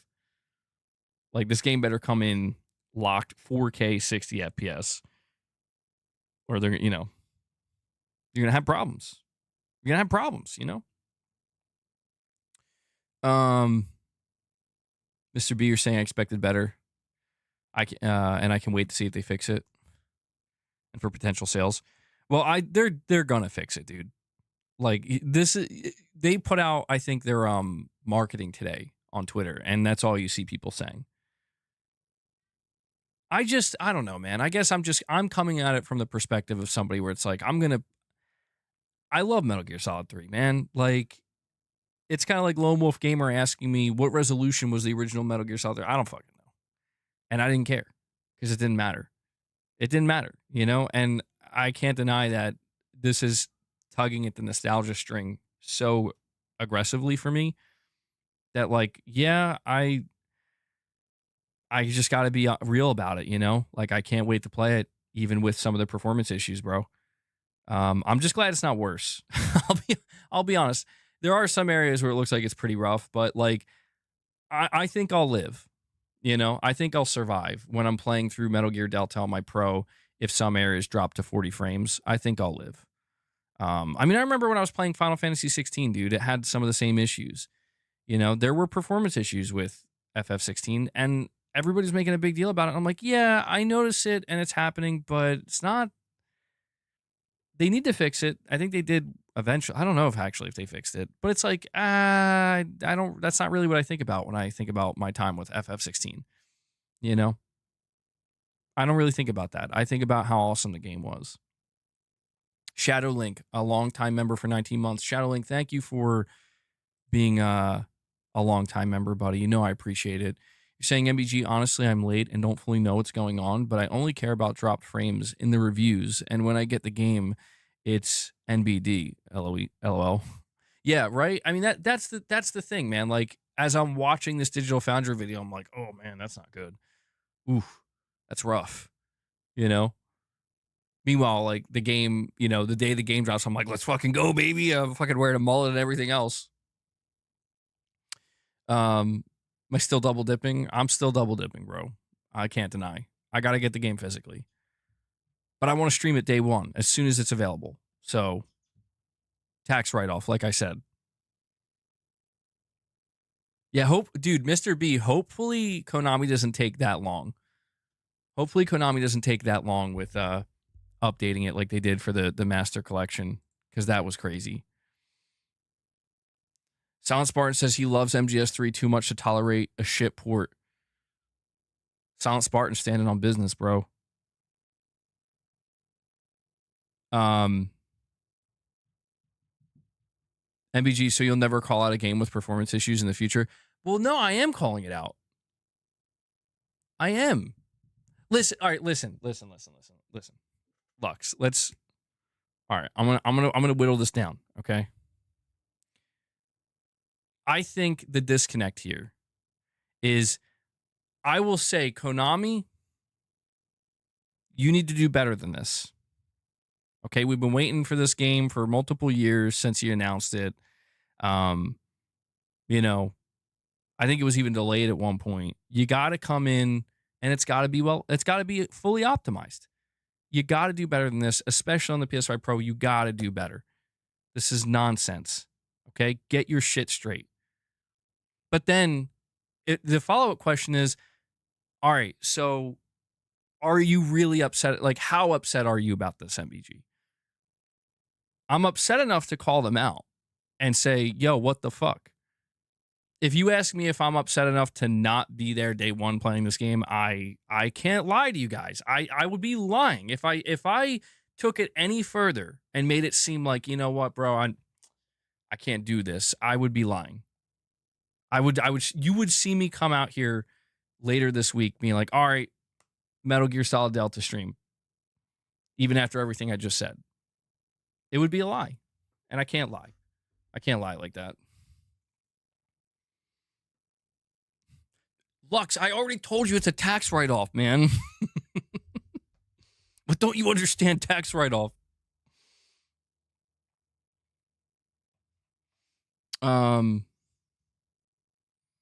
But yeah, I mean, look, man, that's like, I understand anybody right now saying like, I'm not supporting this, or I'm not, you know, anybody who says that they're canceling their pre-order or they're waiting or they're just flat out going to skip it.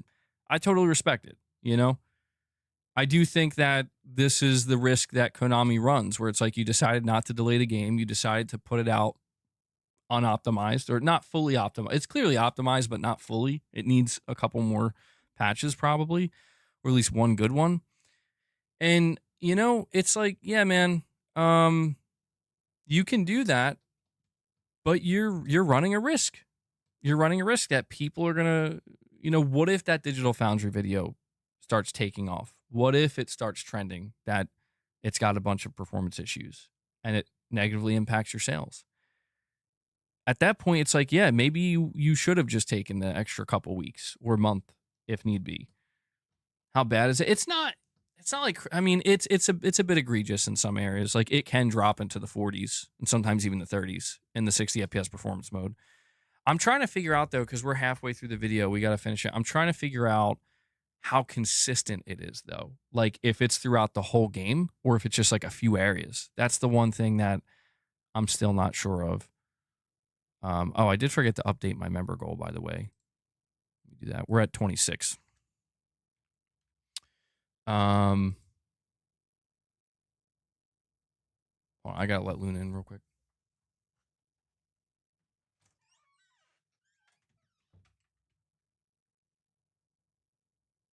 Come here, Luna. You want some treats?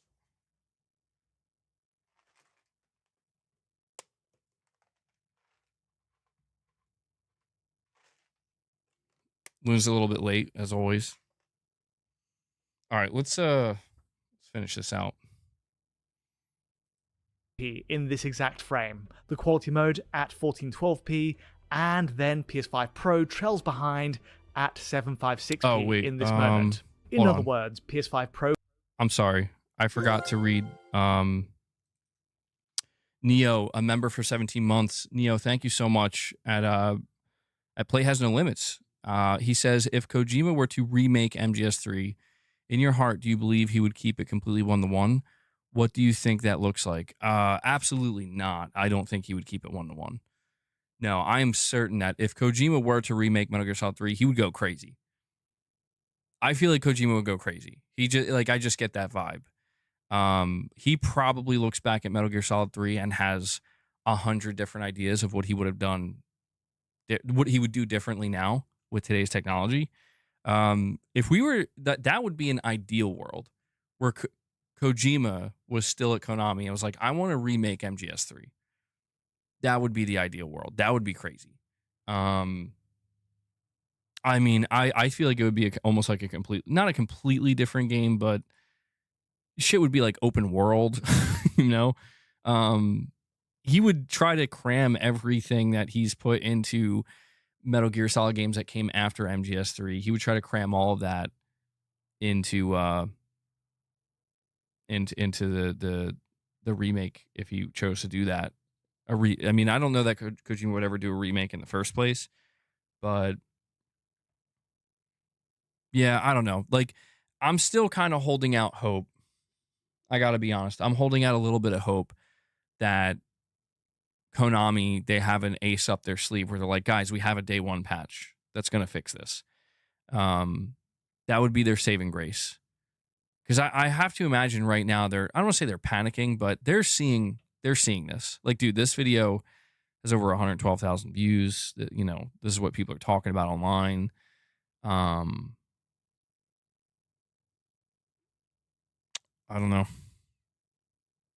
Pro has less pixel data to work with it often running at the lowest 756p value of its DRS range. So it's a win in motion for PS5 Pro, with a smarter handling of occlusion artifacts and swaying grass. But if left to settle, the resolved, reconstructed image on PS5 Pro seems to struggle to match the clarity of base PS5.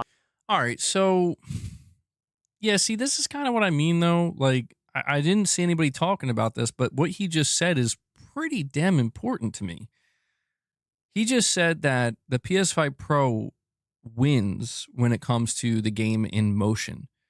In motion, it has better clarity compared to the base model. The base model, apparently, when it's still, has the win. And, like, to me, when you're not in motion, like, I don't, to me, that's practically irrelevant. Because it's like, well, when you're playing a game, you're always in motion. You're always moving the camera. There's always movement. And I didn't see anybody say that. I didn't see anybody say that. And this is what I mean, where I feel like, why are people leaving that out? Like, that seems pretty important. I mean, like, I'm just saying, for me, that's important. Where, like, I have the PS5 Pro, and I'm going to be playing this on the Pro, and that's okay. Like, that's reassuring. That's good to know. I guess that's my fault. You know, I probably should have just watched this first thing in the morning.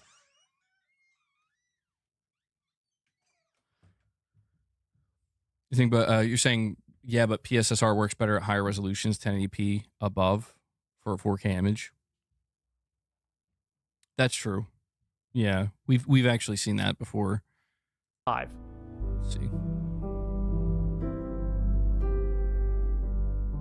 The final point is perhaps the most frustrating, that PSSR doesn't always properly denoise the image. We've seen this before in the likes of Silent Hill 2 Remake at the PS5 Pro's launch. The result in MGS Delta's case is that there's an increase in shimmer all round on global illumination around interiors, with shading on walls flickering more so than base PS5. To be clear, both PS5 machines have an obvious issue with GI flickering around the lab complex a few hours in. This is without doubt a weak point for Delta's delivery on PS5 and does need addressing. But PSSR appears to accentuate the problem, adding more flicker, more temporal instability to areas where there's no issue on base PS5. It's even noticeable across the shaded patches under grass on PS5 Pro, resulting in more shimmering while outdoors. Overall, the Pro enhancement here is hard to celebrate when there are as many drawbacks as benefits, and worse still, Pro users are stripped of the option to use any other mode or scaler.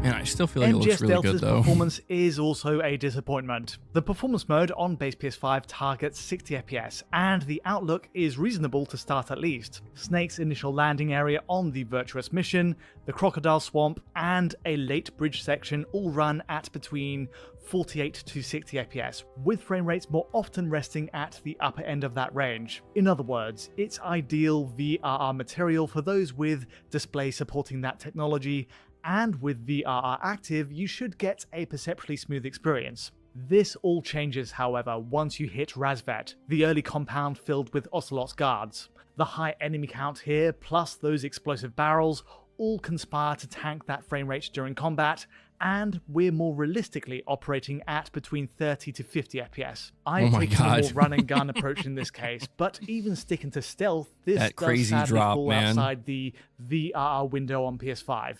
The other performance hotspot, it seems, relates to swimming underwater. Later swamp areas and a boss battle with the Pain all run reasonably well at 50 to 60 FPS up until you dive beneath the water surface, in which case the reading tanks to 40 FPS and even just under.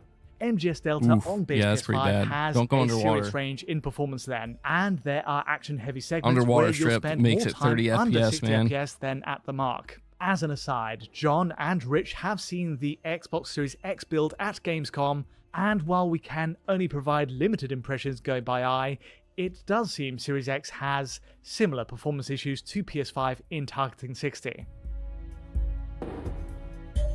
Oh yeah, they don't even have a Series X comparison, Base do they? PS5's 30 FPS quality mode is up next, and there's an issue here too. Firstly, and obviously, the 30 FPS cap here runs with uneven frame pacing, which adds judder to motion. The game's motion blur Oh, that setting sucks. helps to an extent, That but does suck. it's simply not ideal. Compounding this issue is the fact that there are genuine drops beneath 30 FPS at stress points, like the sight of exploding barrels or diving underwater. Bad frame So, pacing despite in the quality improved mode. visual settings on base PS5's quality mode and running at a clearly higher resolution on average, the trade-off in playability makes it hard to recommend. Of course, this 30 FPS cap is impossible to avoid on base PS5 in cutscenes, as both modes run all scripted scenes at 30 FPS with that Oh, I didn't know all the uneven cutscenes cadence were of capped at frames. 30.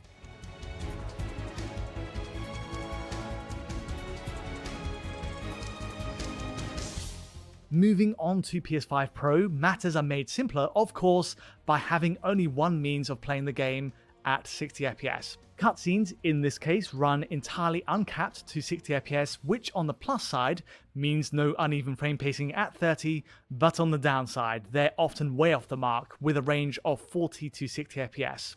The other surprise is that PS5 Pro's frame rate in actual gameplay is on average lower than base PS5's performance mode. The initial landing area immediately shows dips under 60, for example, whereas there are none on base PS5, and the divide only widens Damn. from that point. As we progress to the swamp and then later the bridge, it's more of a challenge for VRR to engage properly with fewer frames, and certainly so once we get to combat in Razvet at 30 to 60 FPS.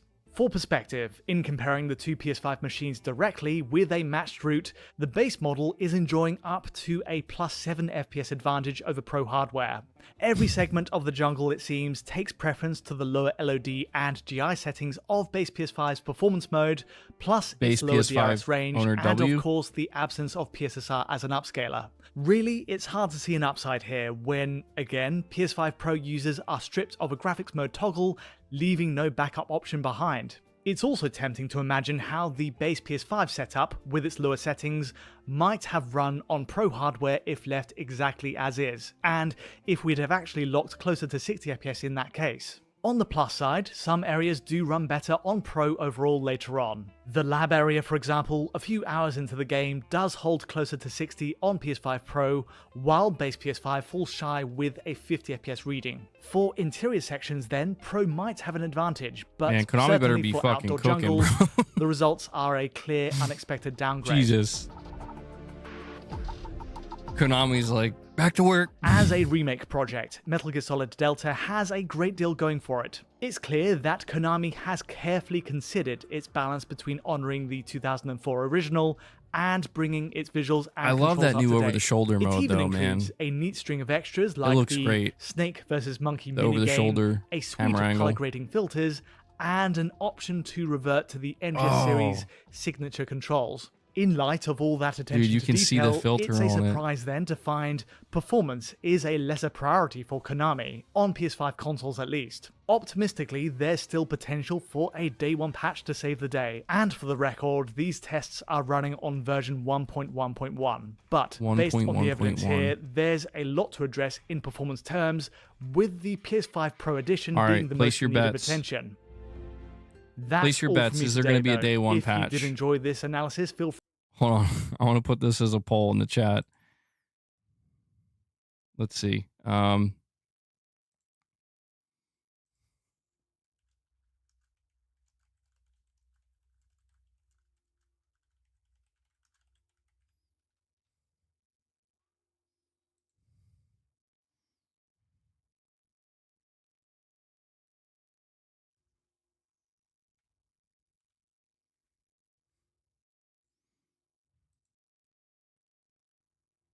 Why is it? Oh, okay. There we go. Will MGS Delta have a day one performance patch? 0 Point, you're saying no. Early 90s gamer, no. There better be a day one patch. Spartan says no. They need to work on that engine, bring it up to par with the RE engine. Unreal Engine 5 makes you worried for Phantom Blade Zero. Well, here's the I mean, you would think Like, if there was going to be a day one patch, you would think they would have said something, right? Right? I mean, like, surely they would have said something. Hold on. Now I'm curious to go see if they've said anything.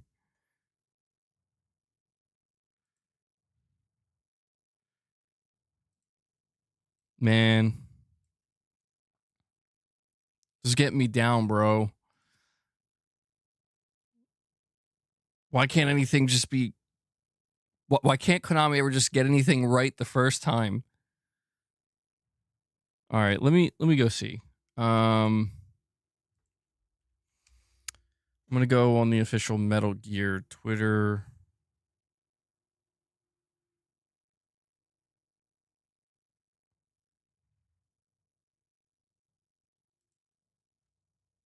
Wait, who's this? Somebody says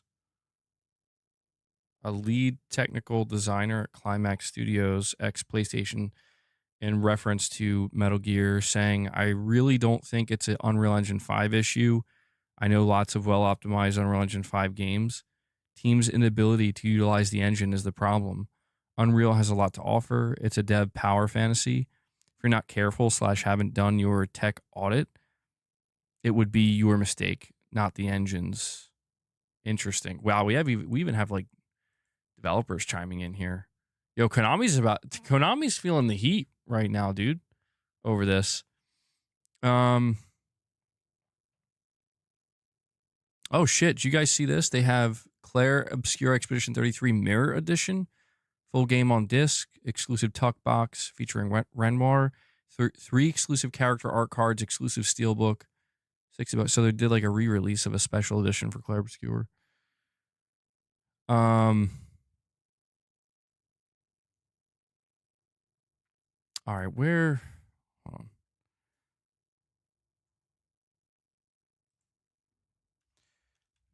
All right, I'm going on the official Metal Gear Twitter. So they posted 6 days ago until the release of MGS3. Top comment, day one patch, ?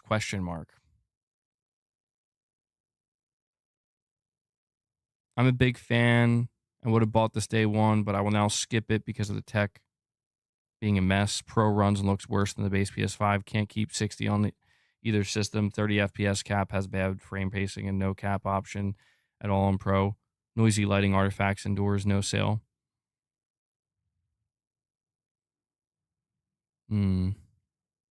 Optimize it. Somebody says peak incoming. They're like actually clipping the Digital Foundry video. Oh man. Man, I really wonder if Konami foresaw this, bro. People are bringing it. They're turning up the heat, man. They're turning up the heat.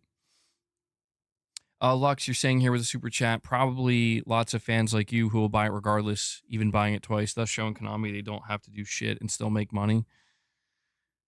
Well, why you got? All right, is that what you want me to do, Lux? I'm going to cancel my pre-order. I won't stream it. Is that what? Do you think that's what I should do? I'll just play Death Stranding instead. Well, I mean, that'd be tough, dude. I don't know. I'll cancel it live on stream. Yo, no joke though. That means I would have to cancel the digital version. I mean, I'm getting attacked over here, bro. 0 point, you're double dipping. Stream Lost Soul aside instead. You know what, Konami? Take this.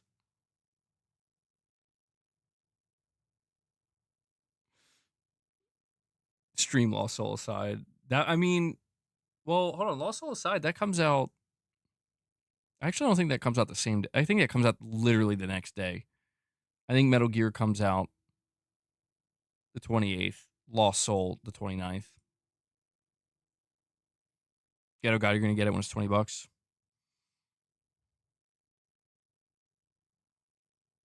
If they're using MGS3 as a way to determine additional Metal Gear games fans are buying. Well, they did put this art, or where's it at? So it says, Snake Eater launches in a couple of days. Having received positive reception from critics, it appears the game is, as of right now, set up for success.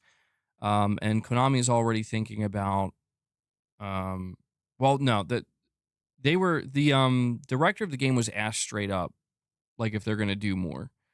And they say, we're always thinking about what we could do for the Metal Gear series, but in regards to remaking future titles, currently we're just focusing on the now. And we thought, what would be the best way to reach both the old fans and potential new fans as well? At the moment, we're focused on the delivery of Delta in the best possible way to the current generation. And once the game is released, if the fans feel that they would like to see more after playing the game, then we would like to consider lots of other games in the future. But for now, this is it. So, pretty much a non-answer, I guess, but just, I feel like stating kind of the obvious, kind of stating the obvious. Coach, you lucky I got a desk position now. I still got my piece though. I should smack the taste out her mouth, you Jez and Phil booty pirate. Fruity Pebbles. I'm just trying to talk to my audience, and then fucking Rich Rod just comes in literally out of nowhere. Dude. Wait, you're saying I changed the voice? I don't think I did. Hold on. Is it different?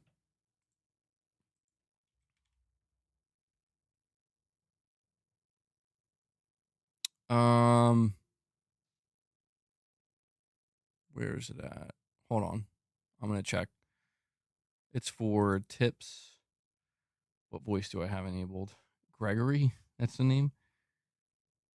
I'm pretty sure that's the one I was using.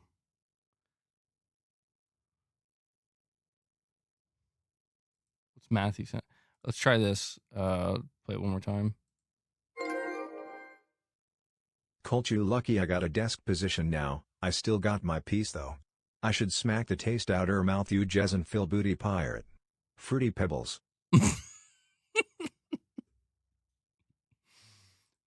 Just Fruity Pebbles at the end, bro. Konami needs better developers. MBG, did you see the crowd reaction at Gamescom for Ghost of Yotei Legends? Not a soul looked interested. No, I didn't see that. Man, screw that. Dude, I'm just convinced like everything sucks now, right? To everybody. Like, I don't know. Maybe we've lost our way. Is it us or is it the industry? Or is it both? Is it a combination of both?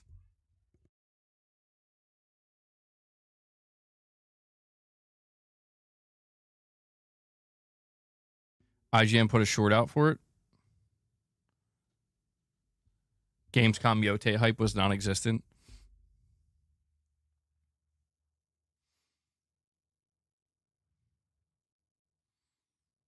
That's a shame, dude.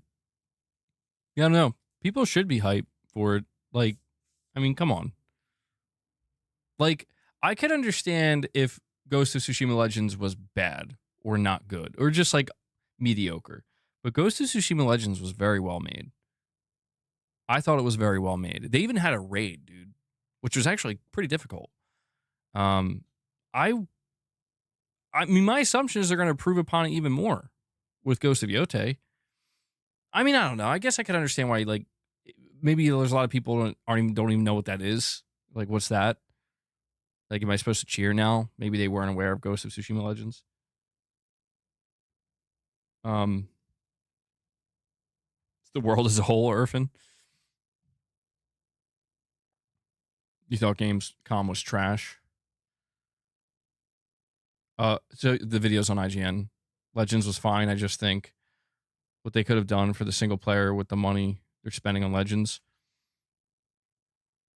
Yeah, you always have to ask that question with any multiplayer component, you know? The question I have with Legends is it the exact same scope and scale as Tsushima's Legends. Because Tsushima's Legends, I think, was like the perfect size. It wasn't too big. It wasn't too small. It was kind of like this, relatively dense package that felt like it didn't take too much away from Sucker Punch.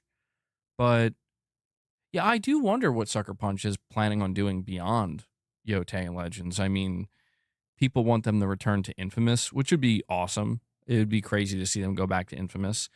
Maybe they'll do another new IP. I do wonder if they're just going to stick with Ghost, though.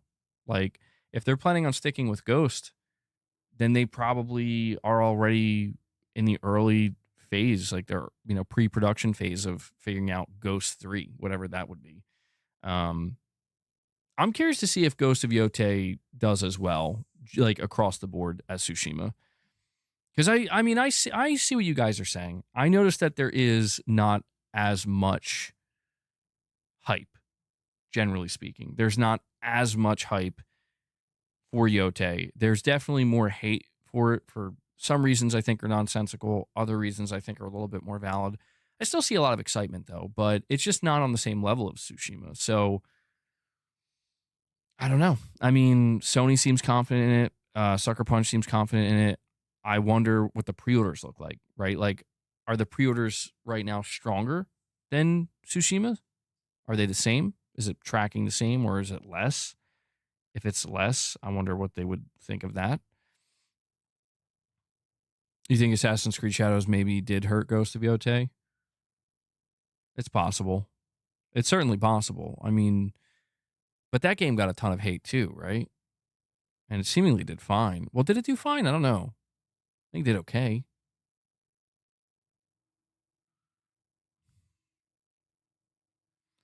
Rich Rod. Yo, we got a Rich Rod tax in effect right now.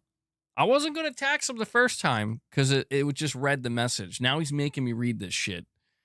We got a Rich Rod member tax. Rich Rod, that's going to be 5 members, bro. Or somebody can cover you.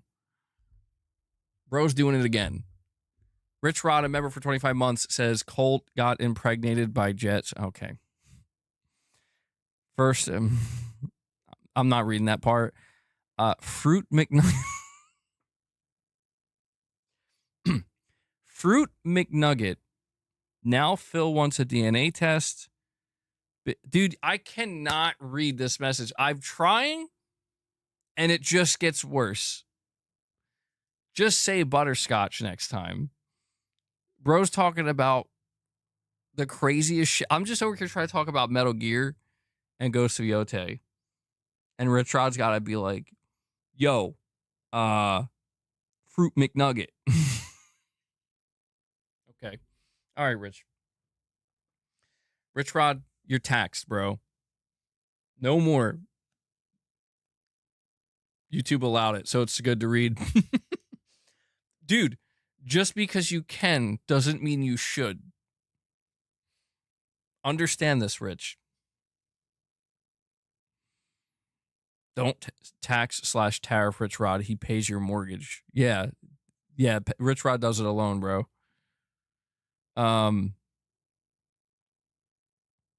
You're saying looking forward to Yotei, but damn, it sure looks the same.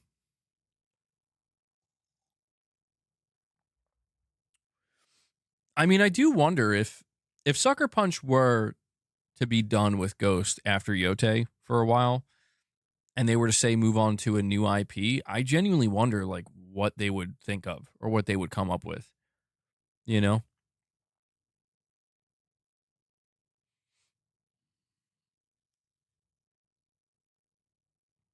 No taxes, super chats. They need to be higher in dollars. You're welcome. Shadowlink says, dang, we got MB government over here taxing Rich Rod. We got the Rich Rod tariff. his damn direct donation imports. It ain't fair, I tell you. It ain't fair. Got to level the playing field here. People don't like more of the same anymore unless it's Call of Duty.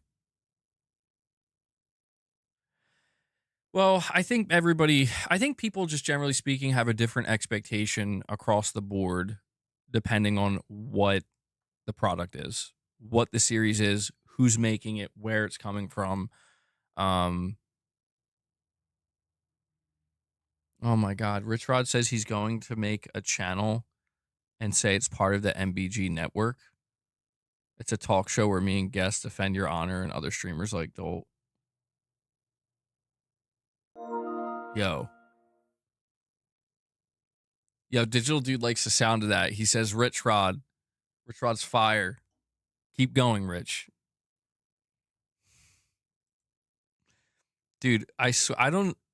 Sometimes I wonder what I ever did to bring some of the crazy, not crazy, but just some of the most unhinged, you know? Like, it's clear you guys are unhinged individuals. I guess I do kind of like it. I like it, but like, you know, sometimes people take it too seriously, so I gotta like walk that line. Special 30-minute segment on Sundays where Rich Rod is a live guest. I mean, if I want to possibly get into legal trouble, yeah, we could definitely do that if I want to go down that road. Oh man. Some of you guys make me nervous. MBG Assassin's Creed Shadow is the best-selling AC game, broke all records. Internet is all talk, no walk. I think the general discontentment is mainly due to the pernicious nature. If I said that wrong, I apologize. Of end-stage capitalism and people getting poor. Interesting evaluation, Tarnish. Tarnish, I see you've lost your membership. We got to do something about that.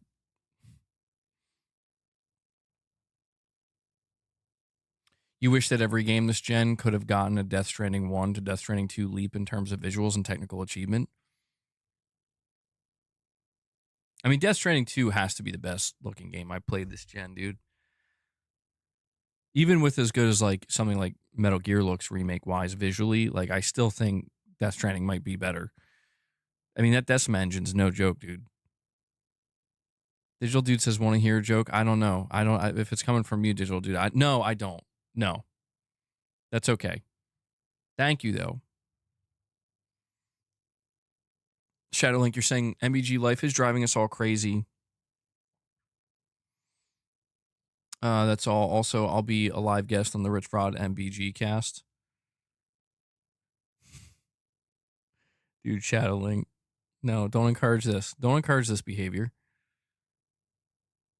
Michael Wozniak, a member for 13 months. Thank you for that, buddy. He says, thanks for the content, MBG, but most of all, thank you, chat, for every gifted I have received.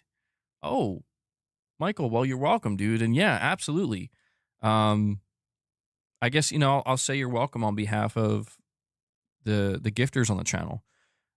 We have some incredible people here that have shown incredible support, allow me to do this, allow me to continue to host these streams and create content on the channel and run the channel to keep it sponsor free, which has been nice. Hopefully it can stay that way. It's awesome. So absolutely, man, I'm just as thankful as you are for the amazing community we have here. MBG, my credit score just went up. Congratulations. That's always good when your credit score goes up. My credit score, I don't know. I got to check on it. It's probably not looking too good these days. MBG, give me more floods with real-time weather systems in my games, and I'm a happy man. Yeah, like I said, the only downside to me with Death Stranding 2 is just how grindy the platinum is. It's very grindy. I'm still enjoying it, though. I'm still enjoying it. I'm still having a good time. I just realized like I have to pace myself. If I do too much at once, I get a little burnt out. I'm like, all right, got to pump the brakes. And Lost Isley comes in. Lost Isley says, you know what? We are keeping the member train going, even if it's with some single gifted memberships. So, Lost Isley, thank you so much for the single membership gift. I'll add that to the counter here. That brings us up to 27. Yeah, if you guys want to, continue to support, we'll see if we can push for that 50 goal, do some reps at the end of the stream. We were able to get some reps in yesterday, which was nice. MBG, why don't you play MGS on your base PS5? Don't you have a few? I could do that if I really wanted, but I don't know, man. Like, it's because like I don't think that I personally would be that individual that's going to notice that I think I'm missing 4 or 5 frames. You know what I'm saying? Like, don't get me wrong. If I play through certain sections and it drops to 40 or 30, I'm going to notice that. But it seems like the difference, like there is a difference between the Pro. Dude, I'm holding out hope they'll have a day 1 patch, but I'm thinking they might not. Digital Dude says, I got the joke of all jokes. It's super dark, like you might get the government in your chat. Then don't do it. Digital Dude, don't make me. Don't make me. I've been enjoying this gesture lately. You guys notice that? It's the backhand gesture. It's all talk. Well, I mean, not on the channel. Like that's the equivalent of I'll delete your message. If I need to do that, I will. And Silent Spartan, bro. Silent Spartan coming in with another 50 members gifted. What is this man doing? The absolute monster. The membership monster. Bro.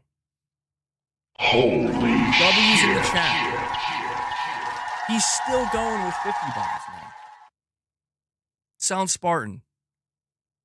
Dude, I'm speechless, man. I'm speechless. This guy is. I've completely lost track of how much support he's dropped for you guys. Crazy. Digital Dude says, if anyone wants to hear the jokes, drop a 20 bomb. He says that after Silent Spartan drops a 50 bomb. Well, it's safe to say that the Rich Rod tax has been paid. By the way, Silent Spartan, do you have any requests for sound bites, dude? I don't remember if I asked you that before. I feel like it's the least I can do. I try to do that for people who drop so much support on the channel. If you have like a custom soundbite you want, I'll give you I know you love Death Stranding, so I did this soundbite. You're an Arnold guy. I don't know if I played this while you were here before though, but I added 2 Death Stranding soundbites. Good God. Did that one? And then on a more serious note. We would rather strive to achieve the impossible while remaining true to ourselves.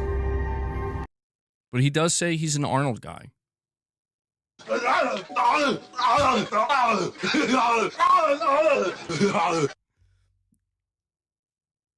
You know what? I gotta get more Arnold sound bites now that you mention it, though.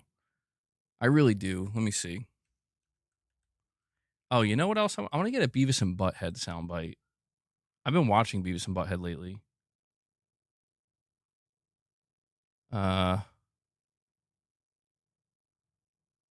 Dude, it's so weird. If you search Arnold Schwarzenegger on YouTube, I guess because he was promoting that show he was in, he's just like appearing on like podcasts now. Guys, we got to get Arnold on the show. I don't know how we'll do it, but we got to get Arnold on the show one day before it's too late. Arnold Schwarzenegger and Ronnie Coleman train again at Gold's Gym 2 months ago. Yo, what? What? Yeah. Remind me. If I'll probably will forget. I'll try to remember. I got to get more Arnold sound bites, man. What do you call a ladder full of white? I'm not Digital Dude. I'm good, bro. I'm good. I don't like where this is going. But Silent Spartan, thank you again, man. I can't thank you enough, really. You brought us up to 77 members on the day. Holy shit. That is crazy. Thank you so much for that. So once again, Silent Spartan's making sure I'm getting my reps in. I was thinking about what you said too. I think it was you that said it, Silent Spartan. We were having a conversation where you were saying, like, if you want to basically get, not like, I guess you probably would get shredded, but if you want to get in really good shape as efficiently as possible, one of the best ways to do that is I think you said like 100 push-ups a day, 100 squats a day, 100 sit-ups, I think you said, and maybe if you're able to squeeze it in there, 100 pull-ups. Not all at one time, of course. I was thinking about, I'm like, I don't know, I lift weights. So like that's what I like to do. That's what I'm used to. I do some calisthenics, but I was like wondering what it would be like to try to do some kind of regiment like that for like a long time, for like a couple months, just to see what it would do, you know? Because it doesn't sound, it sounds fatiguing, but it sounds doable, you know? I'm thinking about it. I gotta kick my ass in gear, dude. I've been slacking, I'm not gonna lie. But it's been a lot, it's been busy. There's been a lot going on. You know how it can be sometimes. Digital, you're saying I don't know, that's why I'm asking. The one, is that what it's called? The One Punch Man workout? Just train to failure each set. Training to failure can be hard. It's very taxing. What's up? Yeah.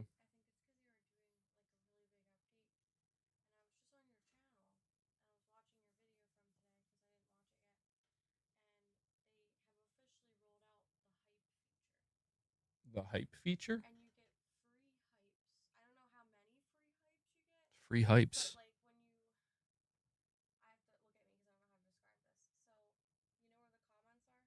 Yeah.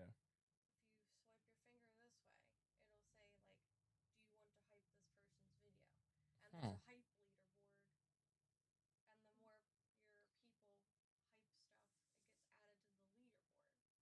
Oh. I was wondering when they were gonna roll that out. Okay. Yeah. One free hype per video. You think is it? Do you know if it's per video or is it just like a monthly thing or? Huh. All right. Okay. Mrs. MBG was just letting me know that YouTube was acting weird the past couple days, and it seems like it's because they rolled out some kind of big update. They finally have the hype feature for videos where you can hype a video, and I think everybody gets like one free hype or something. It's in like the comment section. Does anybody know what I'm talking about? I remember YouTube announcing like sometime last year they were doing this, and it's really interesting. I'm gonna have to look into it. MBG, did you get that single from Lost Isley before Silent Spartan dropped the 50 bomb? Yeah, we got Lost Isley covered. That's why it works. You'll always be growing if you're forcing your body to change. Meanwhile, Digital Dude's saying we gotta switch cheat. Oh my god, bro. Everyone overcomplicates getting in shape. I believe that. I think that's just the nature of being able to have the luxury. I think it's a luxury, right? Like to have the luxury to be able to get this deeply into things. I think we do tend to overcomplicate things. We tend to, I mean, I think it's a natural thing for people to do when you have the time and you have the means, you know? Yeah, dude, I got to a point where I can't really watch fitness channels anymore. Like, sometimes I do, but I used to subscribe to all these fitness channels and all these fitness influencers, and it was nice for a long time. But it eventually just kind of got to a point where I'm like, I mean, like, how much more can there really be to this, you know? And I yeah, I remember I was subscribed to Athlean X, and he's pretty cool. I was subscribed to like all of them. There was a point in time where I was like subscribed to everybody, and I do kind of miss it a little bit, but I don't know. For me, I guess it's just a shift in my life where I used to be much more gym culture oriented and much more fitness culture oriented. And I've definitely deviated from that, where it went from being like almost an obsession or just a complete lifestyle to where it's like now it's more along the lines of like almost like a hobby, you know? not so much something that I'm trying to be like obsessive and really like ultra focused down on at all times. Yeah, and it becomes like an information overload at some point. And I realize it's starting to give me like anxiety in some cases. Same thing with like health channels and stuff, where it's always about like, oh, this is what you got to do to stay healthy. And like, if you're not doing this, you're going to be unhealthy and this is going to happen to your body. And I'm just like, I can't, some of this stuff is really good to know, but some of it becomes too much, you know? Want big shoulders, pike push-ups. Want a monstrous chest, push-ups, wide to narrow. Want a crazy back, pull-ups and horizontal rows. Legs, pistol squats. Core, planks and hanging leg raises. Dude, hanging leg raises. I used to do those. Yeah, they're brutal. They're tough. I have a gut at this point, dude. Like, I have abs underneath. They're weaker than they used to be, but I always feel like inspired sometimes when we're done our conversations, when we talk about fitness stuff. I'm like, I'm ready. And then like I do it for like a day or two. I'm like, all right, I'm gonna take a little break now. I gotta whip myself into shape, man. I'm still young. I don't feel young, but I'm still young. I still have my youth to a degree. I'm 31. I'll be 32 next month. So I'm still like kind of in my peak, you know? Bunch of roided influencers fleecing their audiences for money, usually selling some bullshit products. Dude, you know what the craziest thing is to me, Lux? The beef between the influencers. And like, I mean, I look at this shit and I'm like, I get it. The drama's always interesting, but it just goes to show it's everywhere you go, man. Whether it's like console wars, video games, you know, fitness influencers, anywhere you go, there's drama and there's beef, man. You know, and I get it. It's human nature, but it's always just it's funny when you you have to question like how much of it is forced.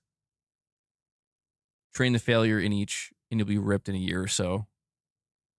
At some point, I don't know when. I guess my life is going to have to align with it properly, but there's definitely going to be a point where I guess like the stars align in my life, and my schedule changes a bit because I, you know, it, it's it's been busy. This entire like I can't even believe it's going to be September.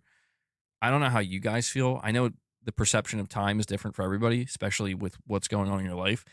This year has been very tough. This year has been quite possibly one of the most emotionally draining years of my life. Um, and I mean that. Like, it has taken so much out of me. And yet, for as difficult as this year has been, it's like it flew by. And I'm not sure what that means. Because usually time slows down when you're having a bad time. Time speeds up when you're having a good time. And it's like I look back, I'm like, this has been a tough year emotionally, physically in some cases. Um, just all around, it's been very tough. And yet it feels like, dude, how is it about to be September? Like it feels like just yesterday. It feels like just yesterday, bro. We were going into the launch of Astrobot or something, you know? And I'm like, what? It already? How did we get here? It's that time dilation, bro. 1 month feels like a week to me now. Yeah, right? That's kind of weird. What's up with that? You don't want to wait till you're forced to, MBG. Better start small and work up. Start with 5 push-ups / squats, rows a day, and built up. Yeah, I've been there, dude. I've been there. I remember, I mean, when I was at my peak of training, I mean, I was pretty beastly, you know? I was pretty beastly. Like not, you know, not to brag or anything, but it's just I got to like a really high level of fitness, and I was there for quite some time. It's hard to maintain though, you know, like well, it's not hard to maintain as much as it's just you have to have a discipline where because like once you get to it, whether you're doing it naturally or unnaturally, right? Once you get to it, you have to always put in the work. You can't just stop. You can't just slide. I did that. I stopped and I slid down the slide, right? And now it's like, well, at least for your abs and your obliques and maybe your lower back muscles, you're going to have to basically start from zero again. You know, you have to start all over. And it does suck when you get to that point. It's very difficult because you have to basically try like twice as hard. But yeah, man, always got to try to get some type of exercise in. I always encourage that for people. Yeah, everybody's life is different, but you know, you don't have to be extreme with it too. That's another thing. Like just walking, you know, just walking. Obviously, you want to focus on musculature, you want to focus on strength. These are important, I would say, foundational things. Like basically, the more muscle mass you have, the more muscle tone you have, it correlates to longevity. So basically, like the more, and there's limits to it, but the more muscle mass you have, chances are the longer you'll live. Muscle is incredibly healthy. It's good for you. It's active tissue. That's why it's hard earned, right? But even just walking, you know, walking builds muscle, builds tone, burns fat. Walking's actually more effective at burning fat than running, believe it or not. Although if you run enough, that'll certainly do it. Yeah, there you go. Sound Smart was already on it. Walking will burn more fat than running. Exactly.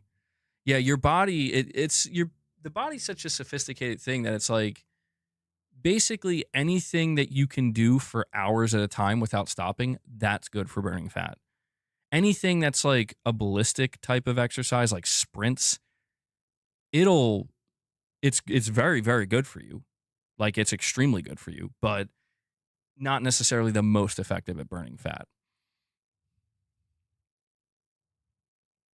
But the body's definitely I think that's why fitness can become such a complicated thing, because the body is a complex thing. There's so many different variables to the human body to take into consideration with everything you do. It's kind of crazy. But when you're just living it, you know, it doesn't have to be that complicated.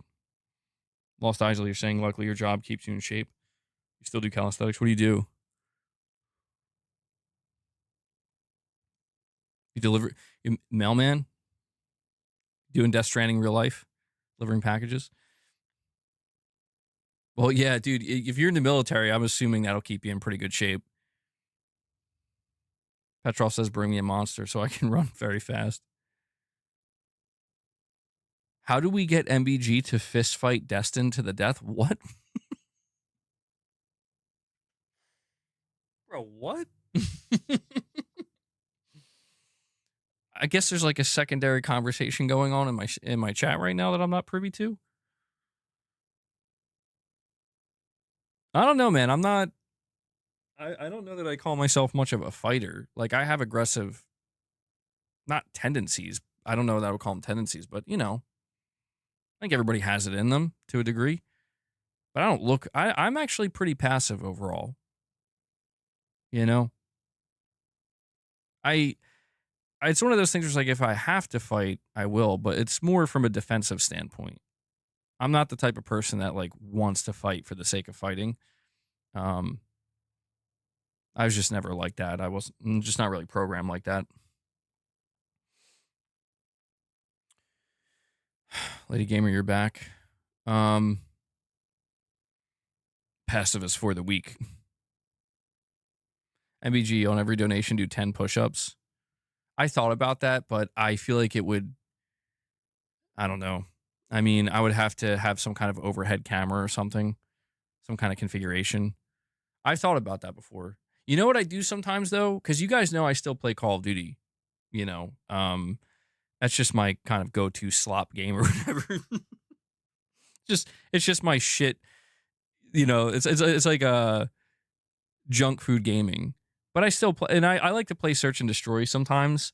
And basically what I do, and this is actually pretty healthy, I think, because I have my dumbbells here. Sometimes when I'm playing Search and Destroy rounds, in between each round, like if I die, I'll just do 10 reps. Just 10 reps, you know?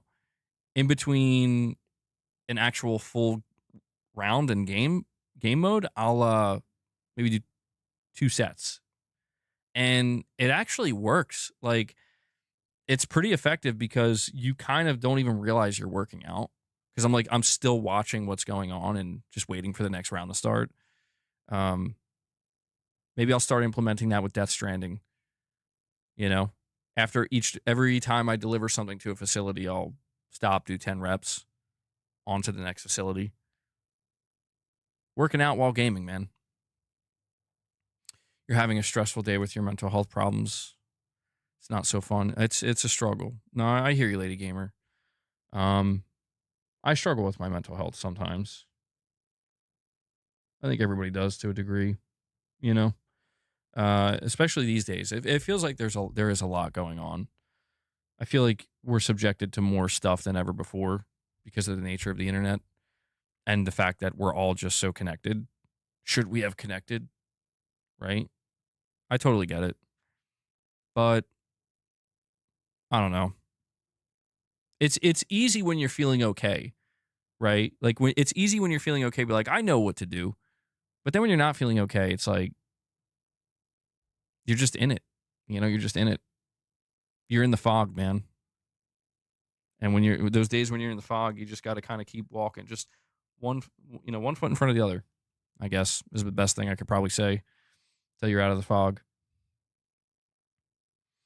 Yeah, I don't know, I'm getting older, obviously, and I don't know, mental illness and things like bipolar disorder, these types of things run in my family for sure. And I've been kind of noticing as I'm getting older, like certain things are starting to kind of pop up where I'm like, I got to keep it. I don't know. I got to keep a close eye on this because, it's one of those slippery slope things where it's like, you always believe you're in control. You know what I mean? Like you always feel like, I know I'm fine, but then you start to notice as time goes on, like, well, what was that about? Or what about this? What was that emotional outburst about? What was up with that mood swing? And you're like, you know what? Actually, I don't know. So it's a tough thing. We got to be aware. We got to try to be self-aware. It's the best thing we can do. And also try to listen to, got to be able to listen to the people around you too, right? Like people who care about you, that is. Do I plan on playing Gears of War Reloaded at launch? I do have the game pre-ordered because I gotta buy that physically. Like I don't know if I'm gonna play it day one. I'm probably gonna be playing Death Stranding and Metal Gear, and I do want to at some point play Lost Soul Aside, and then there's Silent Hill. It's kind of overwhelming. But Gears I'm getting because I have to have that on my shelf. Like a PS5 version of Gears of War, yeah, I need to. I don't even know if I'll open it. I just got to have it. It's $40 too. It's not too bad. Lux, you're saying MBG Code Veronica remake being made by the same team as Resident Evil 2 remake and RE4 remakes being taken seriously. You know what? I think I saw something on this. Hold on.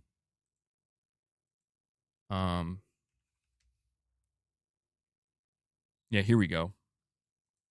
Dusk Golem, reliable Resident Evil leaker, says, from what I've heard a few times now, actually, Code Veronica Remake not only is being handled by a lot of the same people as Resident Evil 2 Remake and Resident Evil 4 Remake, but it's being treated as a big budget mainline Resident Evil game in every way. That's crazy to me.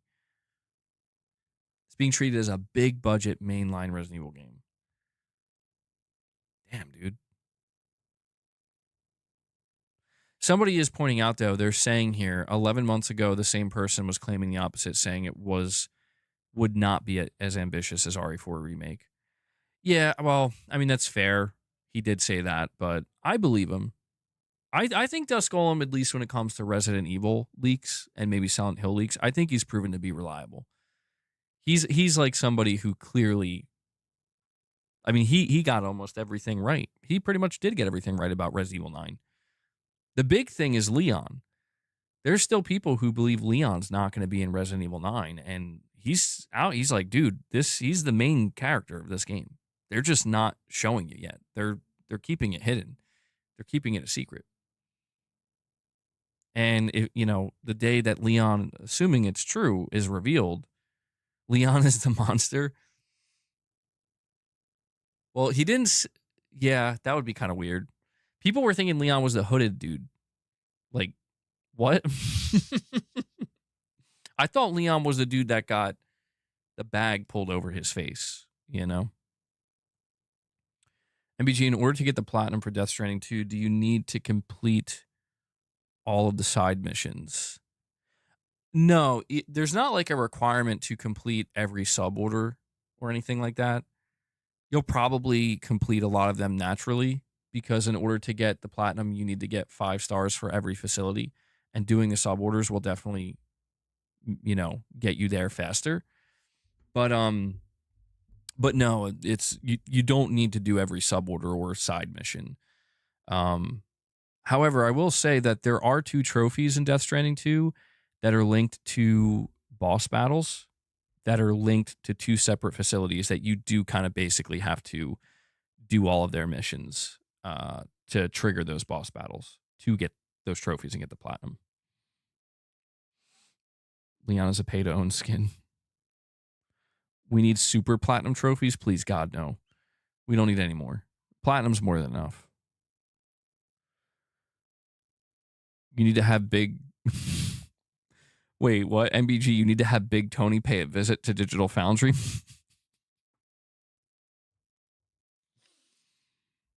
Why? Hold on. Let's see if I can find it.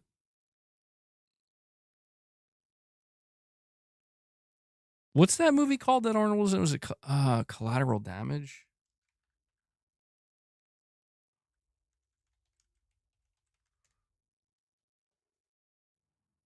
Here we go.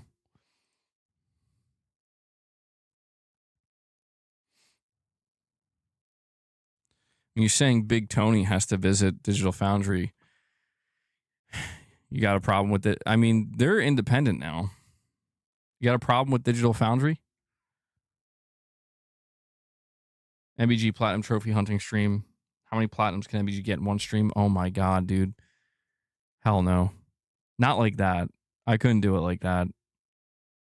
MBG hot take. I love Resident Evil 5.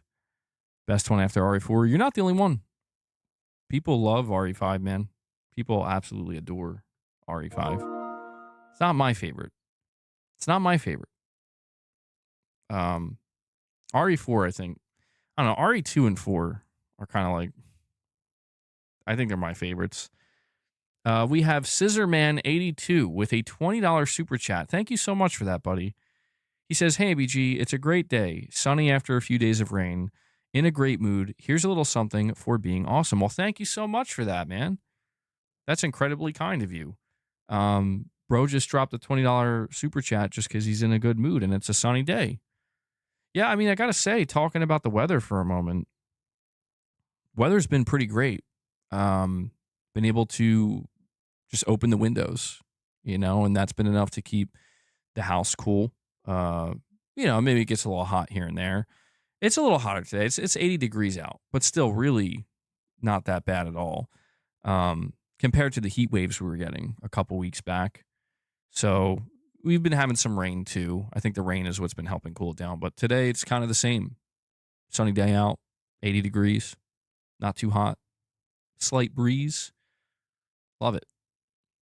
I mean, my favorite seasons are like fall, fall and spring. I think most people's favorite seasons are fall and spring because that's usually when the weather is like perfect. Winter, you're on the extreme end. Summer, you're on the other end. But the in-between, if only it could be like that all year, At least where I live, anyway. It's, So thank you so much for that, Scissorman. It's very kind of you. I was going to play this clip. Somebody said Big Tony needs to pay a visit to Digital Foundry. I don't know why he said it, but it reminded me of this crazy clip of Arnold. Like, I don't know why. The scene just always does it for me. I think I had the wrong one, though. Hold on.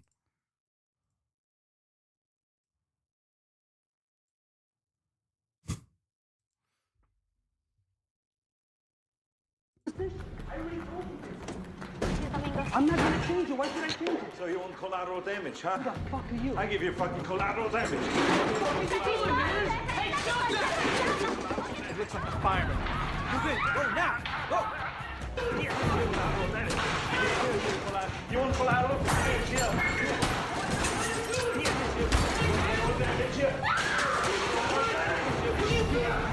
You tell me about the wolf is. I don't know. I don't know. Tell me about the wolf is. I don't know. Tell me about the wolf is. Fuck you. I'm taking now. I don't know.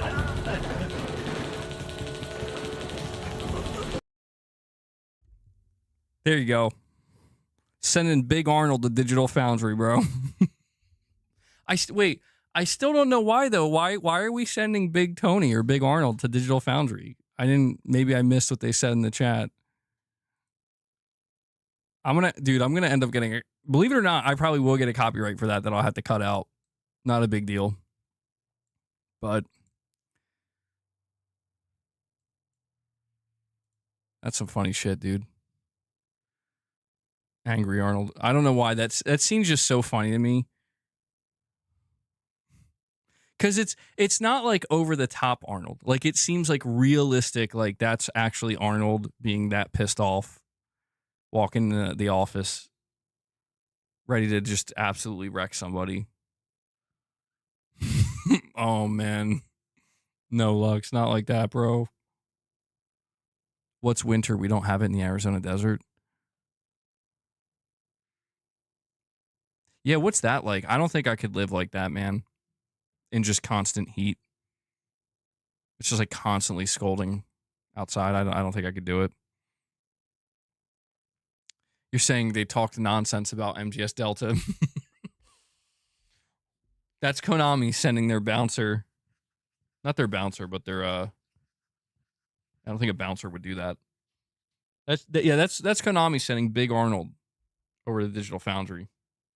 Like it was all going so great, and then you had to come out here with your freaking analysis and ruin everything. I bet you Konami is regretting it though. Yeah, he's their enforcer, dude.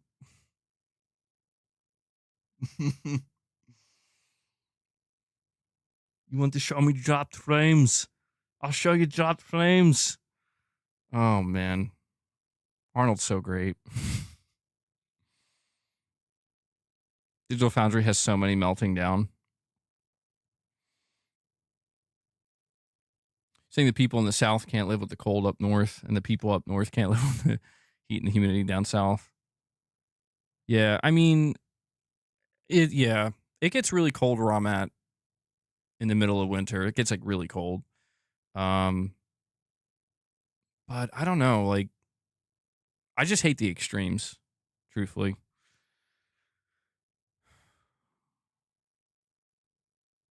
Just seen the screenshot of MGS Delta cutscene on Twitter. Looks a little rough. Someone captured it.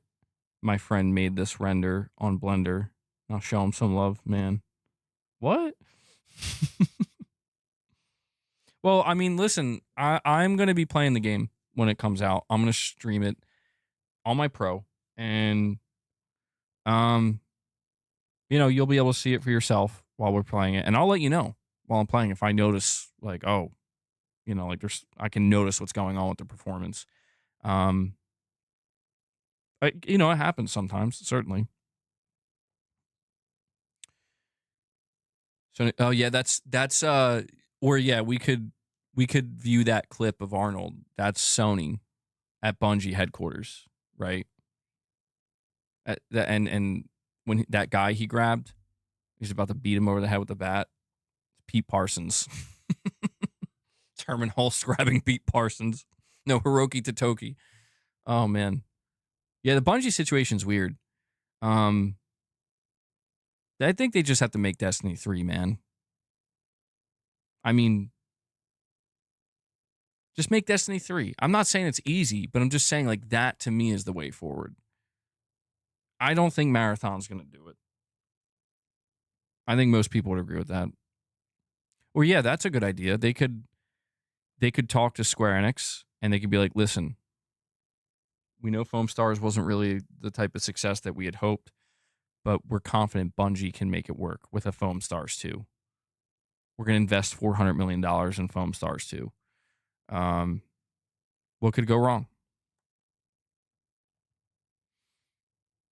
Let Bungie make a Killzone or a Resistance. That's a tantalizing prospect. I mean, I'd be on board for that. Why not? Let's see what they can do. I don't know how their fan base would feel about it, though. Oh, God. My eyelashes are falling out again.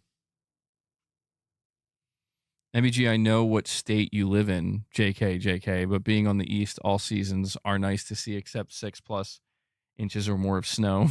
Yeah, dude. Some people, I think, have correctly guessed what state I live in. If I ever do a P.O. box, everybody will find out what state I live in. It's not crazy. To be honest, I don't even know that I really like the state that I live in. I mean, I don't have any, like, a serious... Actually, you know what? I can't say that. If I say what I was going to say, I was about to just completely give away where I... Prince, you think so? You think I'm in New Jersey? Prince G, he's like, I know. Oh, you think I live in Philly? Shadowlink, you're in Pennsylvania? I don't live in Kansas. No, I can tell you that. I definitely don't live in Kansas. Prince G, you think I live by Rutgers? Princeton? Prince G, where are you from? I'm going to laugh when I find out. It's like Prince G's like, yeah, I know you in real life. Dude, I have a different name on Call of Duty when I play. And yesterday I was playing this. I was just playing like a search and destroy round. And I was doing really, really good. And this person kept typing in the chat. Like, they kept typing my name and, like, talking to me. Like, they knew who I was. I'm like, who is this guy? Like, does this guy know who I am? It was really weird. It was, like, really weird. I'm not telling you what my Call of Duty name is. You can change your name on Call of Duty, by the way. Prince G, you're saying you live in New Brunswick? Petrov is like, Wisconsin. Did I use my real name? Perhaps. Perhaps. No, I don't live in Florida. I don't live in Florida. Virginia? I don't live in Virginia. I've heard good things about Virginia, though.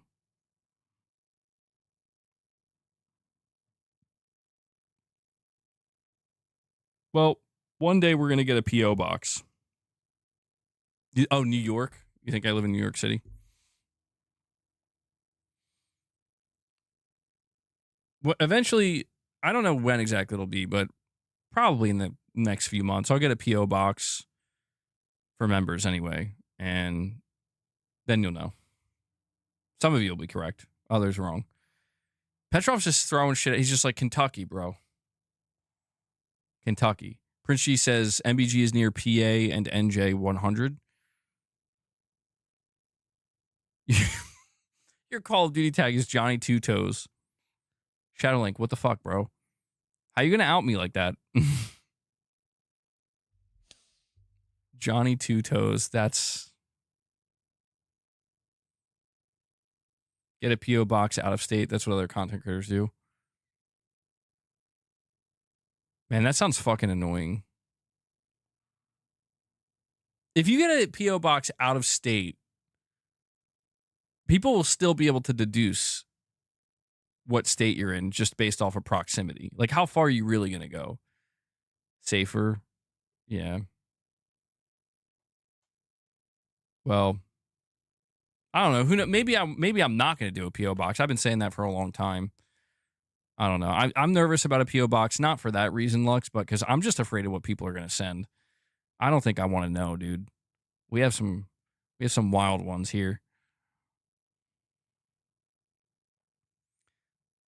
Touch him 2 times, Johnny. Holy shit. Magnum Gaming just immediately goes to the fucking... Wow. Yeah, that's bad, dude. Yeah, I'm sure that's what Rich Rod would send my P.O. box. Really awesome stuff like The Last of Us merch and whatnot. Yeah, I'm sure that's what he would send.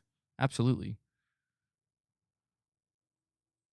You know what he would probably send? Rich Rod would probably send a fucking t-shirt with one of his direct donations printed on it.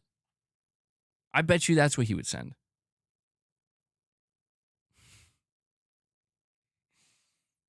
Yeah, that's a great movie. That's an amazing movie. What's in the box? What's in the box? Phenomenal movie. Did you see that Splinter Cell is getting a release date for Netflix? I did see that, yeah. How are people feeling about it? I'm not the biggest Splinter Cell fan.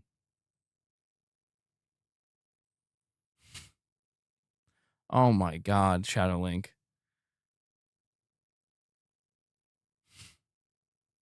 Oh wow, I predicted an 87 Metacritic for MGS3 Delta, and it has an 86. I called it.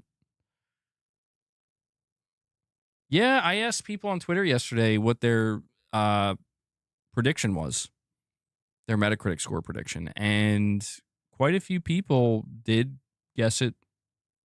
Some people got it dead on at 86, but a lot of other people were in close proximity at like 87 or 85. I thought it was going to get at least like a 90. And actually, let me go double check if it got updated or not. Let's see. Go check the Metacritic. Nope. It's at 69 reviews. Still at an 86. 69. So it hasn't moved. Lux, you guessed 85. Well, you know what's interesting? I mean, it seems like a lot of the reviews were not mentioning the UE5 problems. And Shadowlink comes in and says, we are keeping this member train rolling on this Friday afternoon. Shadowlink comes in and drops another 10 member gifts for you guys. He's keeping it going. He says, we got to try to get to the 100 mark. Are we going to do it? I mean, we're certainly within reach now. Could this be a 100 member day? That's where we cap it usually. Shadowlink, thank you so much, man. Here you go. This is an incredibly exciting time for PlayStation. It sure is. It's an incredibly exciting time. There's that one. So with that 10 bomb from Shadowlink, he brings us up to 87 members on the day, and we're 13 away. We'll see if we can do it. We still got a little bit of time. I'm thinking about doing a member stream for Death Stranding. I'm not sure if I should make it members only though, just because I don't know how many people are really going to show up. I was thinking about streaming some more Death Stranding. I did stream Death Stranding gameplay that I was going to make members content earlier this week. I had to end up deleting that stream because I took a chance and I played music while I was playing and streaming, and you would think I would learn by now that it just can't happen, man. This isn't Twitch. It can't happen. But I'm thinking about maybe just doing some Death Stranding 2 gameplay. And then I'll make it members only afterwards. Only because, I'll be honest, I think a lot of people are kind of tapped out with Death Stranding 2. It's just an easy game for me to stream because it's just, at this point, I'm just grinding. But yeah, I promise this upcoming week we are gonna have more members content. Like I said, I've been dropping the ball a little bit this past week. I still seriously appreciate you guys supporting the way you have. It's clear that a lot of you who drop member gifts or renew your memberships, you're doing so to support the channel and just for the sake of supporting it. You're not necessarily expecting anything in return. I mean, honestly, like I can't express how much I appreciate that, but I got to get back on the horse with the member content. I owe you guys a members lounge. Remind me, by the way, next week when we do a members lounge, remind me to go check out Mighty Keith's channel, because I think there's quite a few uploads he's put out that I have yet to react to, and I've been waiting to do that.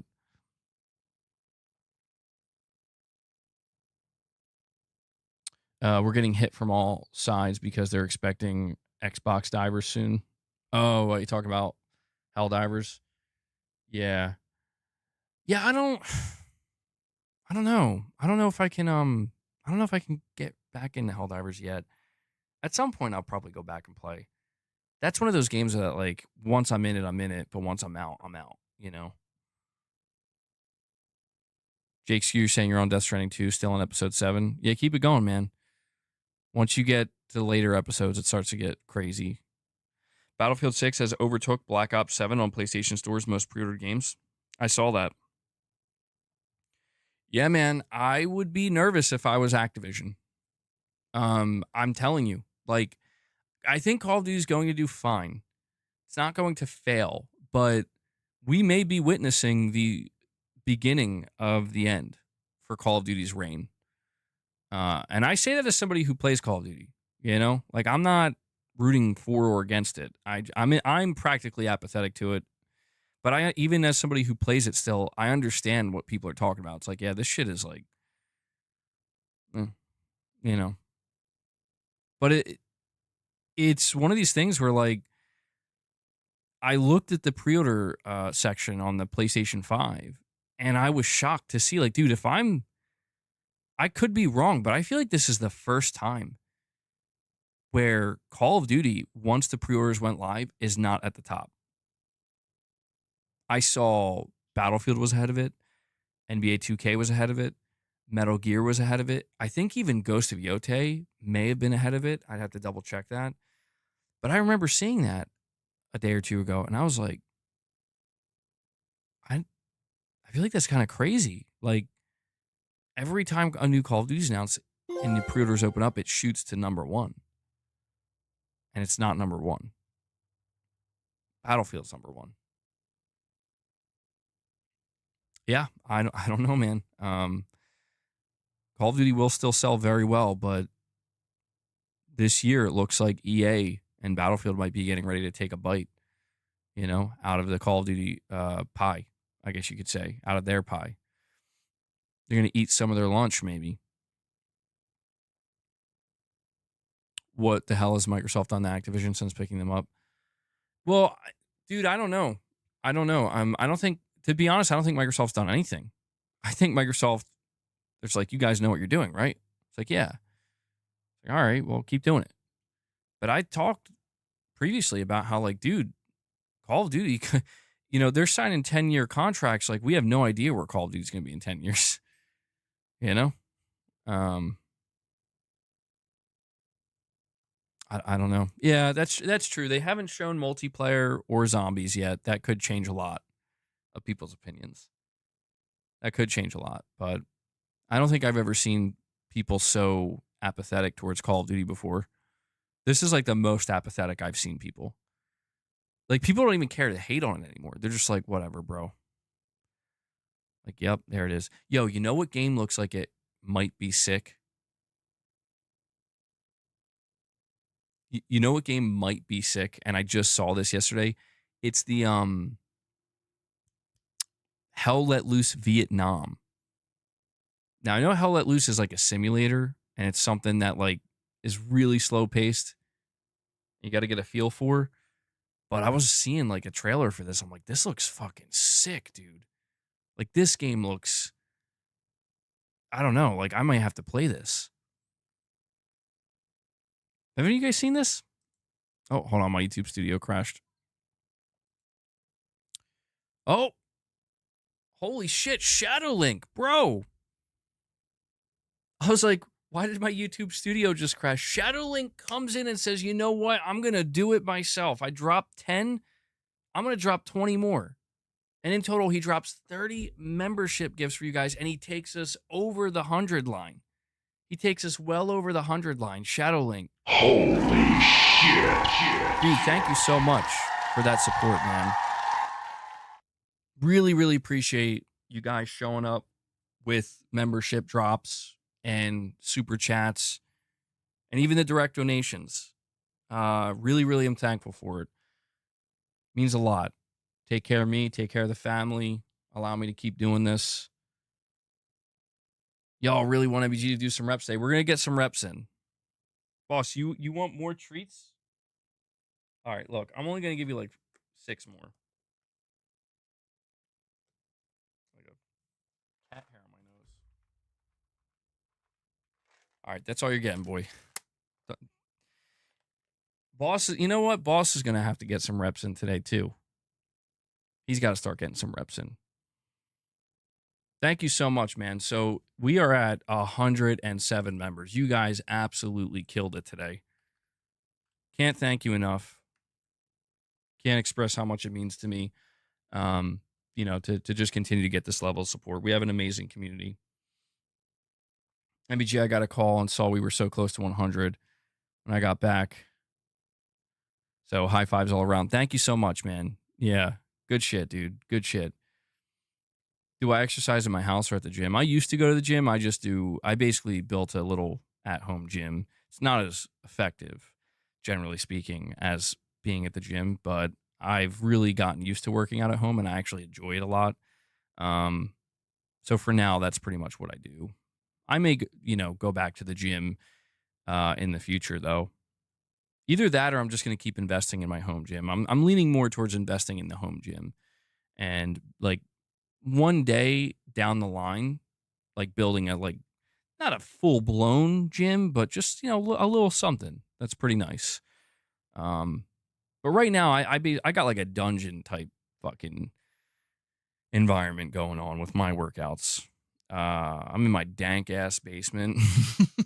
It's not that dank. It's a basement, but it's not like a fully finished basement. Certainly not. I keep it kind of organized. Well, as organized as I can, but it's got that real just kind of like dungeon feel to it, where like it's not like all high maintenance or whatnot.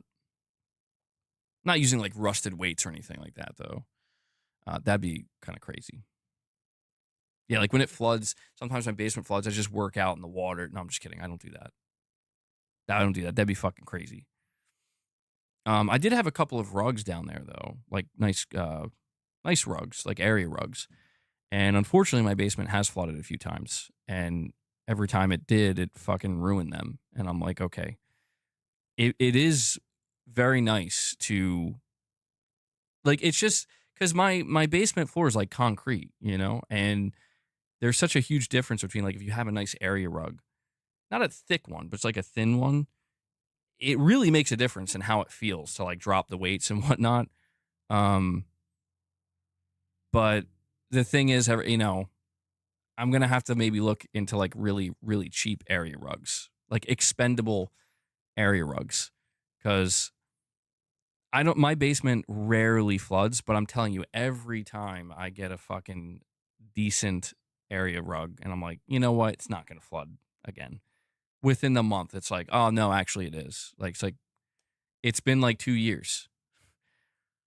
An outdoor garden rug. Yeah, I probably should look into something like that. Actually, let me look into that now. I don't know why I didn't think about that sooner. I probably wouldn't have thought about it myself. Lux coming in clutch. Let's see. Outdoor area rug.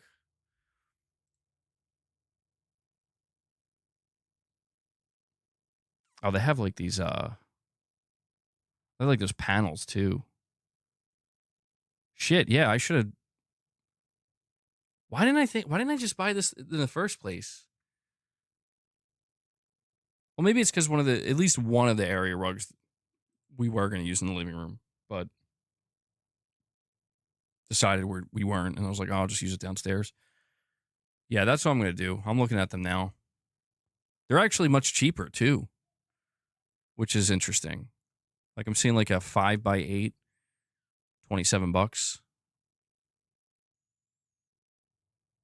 That's not bad.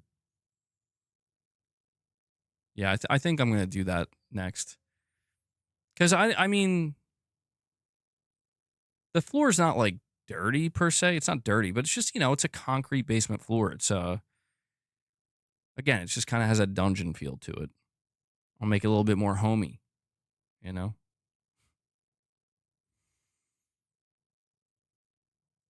You work out in the attic? Why do I feel like that's not really good? I feel like that's dangerous. I don't know why. That just seems dangerous. Working out in the attic. Do you even have enough room? How hot does it get? That doesn't sound good. All right. Let's see where so I see what we crossed the 3-hour mark. Maybe this will be a good time to wrap it up and go do some Death Stranding gameplay. I don't know. What are we thinking? More Death Stranding gameplay? Yay, nay. MBG, the community focuses too much on Metascore. It doesn't mean anything. It's just random. Internet opinion.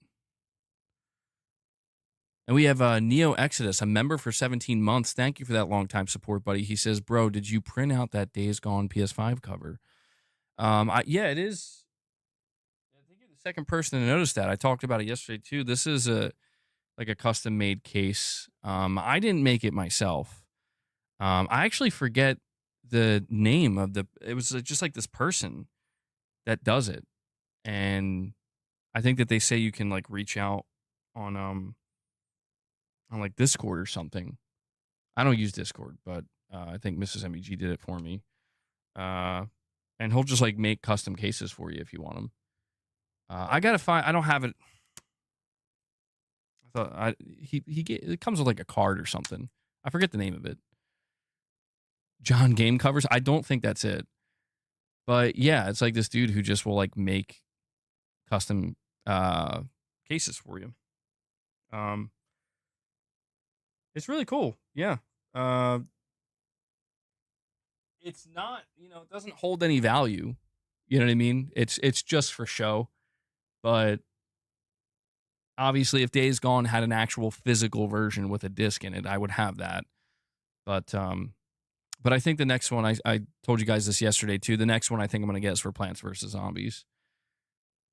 I really wish they would just make a physical copy of Plants vs. Zombies, but it's $20 digitally. I'm like, I might just get a fucking case for it. Why not? Put it on the shelf. But Neo, I'll try to, if I can remember, because I'm probably going to contact that guy again soon. I'll,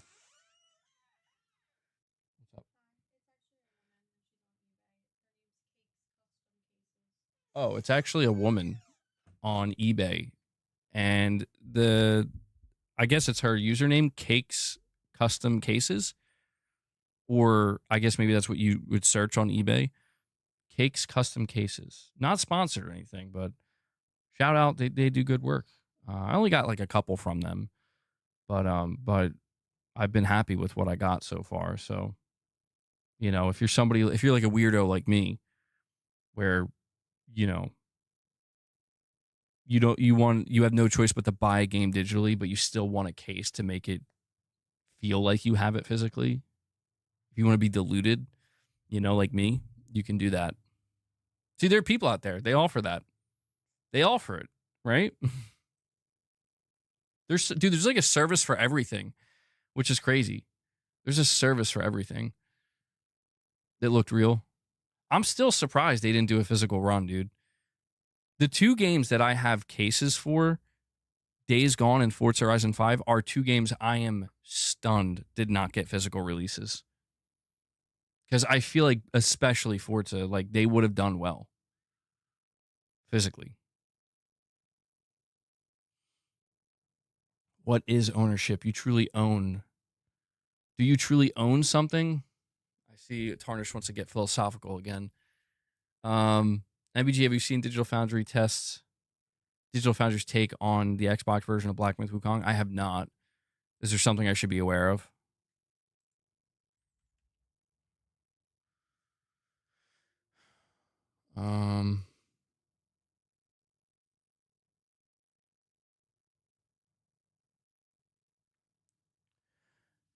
Charlie Intel reports here, Call of Duty Black Ops 7 is one of the first Call of Duty games to not top the PS5 pre-order charts days after the announcement. 3 days after the reveal, the Vault Edition pre-order is currently peaked at number 8. behind both editions of Battlefield 6. Wow, that's further back than I thought. So you got NBA 2K26, both versions, Battlefield 6 premium version, FC26, then the regular Battlefield 6 version, Metal Gear, Borderlands 4, then Call of Duty. I mean, come on, bro. If you're Activision, you got to be sweating a little bit, right? Like, you got to be looking at that being like, oh, maybe we should be a little bit worried, you know? Like, you got to be a little bit worried, right?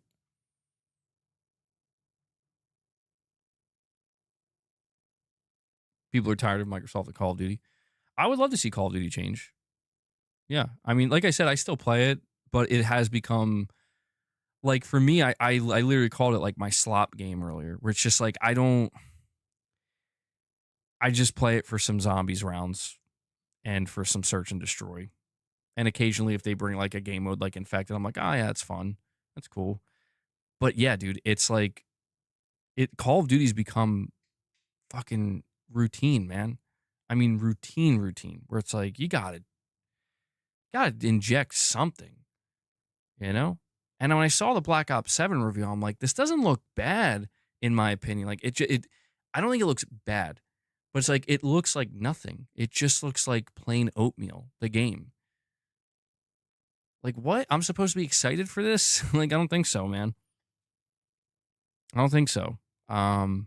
Maybe my opinion will change when they show the multiplayer and zombies, but it's just, you know, I'm not rooting against Call of Duty. If anything, I want to see Battlefield kick Call of Duty's ass, so they'll, you know, yeah, like, okay, let's change it up. Let's do something. Let's try to innovate a little bit. Let's change it up. Because I feel like Call of Duty does need that. Now, what they could do, I'm not sure. But, you know, that's for them to figure out. Maybe they should stop annual releases. You know, that might be the answer.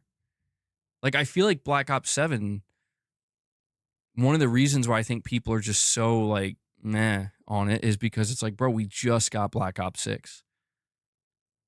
You know what I mean? It's like, it's like the Modern Warfare 2, Modern Warfare 3 thing, where it does feel like you're just basically releasing an expansion. Whereas if you gave that game a couple years, you know, a year or two before you revealed it, people might feel differently, where they're like, oh shit, you know, here we are, Black Ops 7, you know, a couple years later. I don't know. But yeah, that's true. You're saying people forget Treyarch was just forced to drop back-to-back games. When they were given time, they gave us Omni Movement. They need time, man. I know. That's what I'm saying. I think it's the annualization. Call of Duty, like, again, they still get a lot of the fundamentals right in terms of game design and how it feels, but in my opinion anyway, like, I don't think it feels bad to play it. It's just people are tired. You know, like, you can only keep putting the same thing out for so long until it's like, bro, please. Same poop every year. We have Delwyn Jones, a member for 5 months, coming in saying, can't wait for MGS Delta, my physical disc. I think the patch will be updated eventually. Or I guess you're saying you think they're going to drop that patch eventually, but maybe the developers can't do it now. But I'm definitely playing it day one. I mean, I'm in the same boat, Delwyn. You know, my chat was pressing me a little bit earlier, where they're like, you're the reason, MBG. You're part of the reason. You're going to send them your money. And it's like, look, man, I can't help it. I'm weak. You know, I'm weak in this case. If I had more, you know, if I had more discipline, or maybe if the nostalgia wasn't so strong for this game in particular, maybe I'd be able to say, you know what, I'll wait. I'll wait to give them my money. But yeah, I'm in the same boat as you, Delwyn. I can't wait to play this game. I'll be streaming it, by the way, man. If you want to tune into that, it's up to you. Chase, what we're gonna do, we're gonna be coming back next week with a members lounge, because I definitely owe you guys a members lounge. I apologize for dropping the ball on that the past week and a half or so. But what we're gonna do today, just for the sake of keeping it a kind of casual, you know, chill Friday, when this stream wraps up, I'm going to stream some Death Stranding 2 gameplay. And then I'll make that members only afterwards. But yeah, I should be able to get a little bit more done next week. We're probably going to do, let me see, hold on. We got, so Metal Gear Delta releases early if you get the digital deluxe version on Tuesday. So Tuesday, that day is going to be dedicated to streaming Metal Gear Delta. But I mean, we might do multiple Metal Gear streams, truthfully, that next week.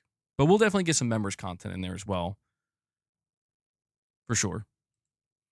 You know, when the Metal Gear Delta multiplayer game mode releases, they said it's coming out this fall.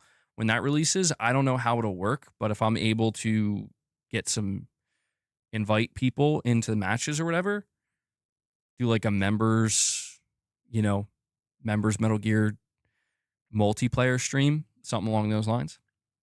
Lost Soul Aside behind the scenes trailer just came out. Yeah, they're really starting to ramp up the marketing for Lost Soul Aside, which is good to see. Go check. Yeah, I feel like I've been trying to make sure I talk a little bit about Lost Soul Aside. I haven't been doing a great job though, because I've been so fixated on Metal Gear. Let me see.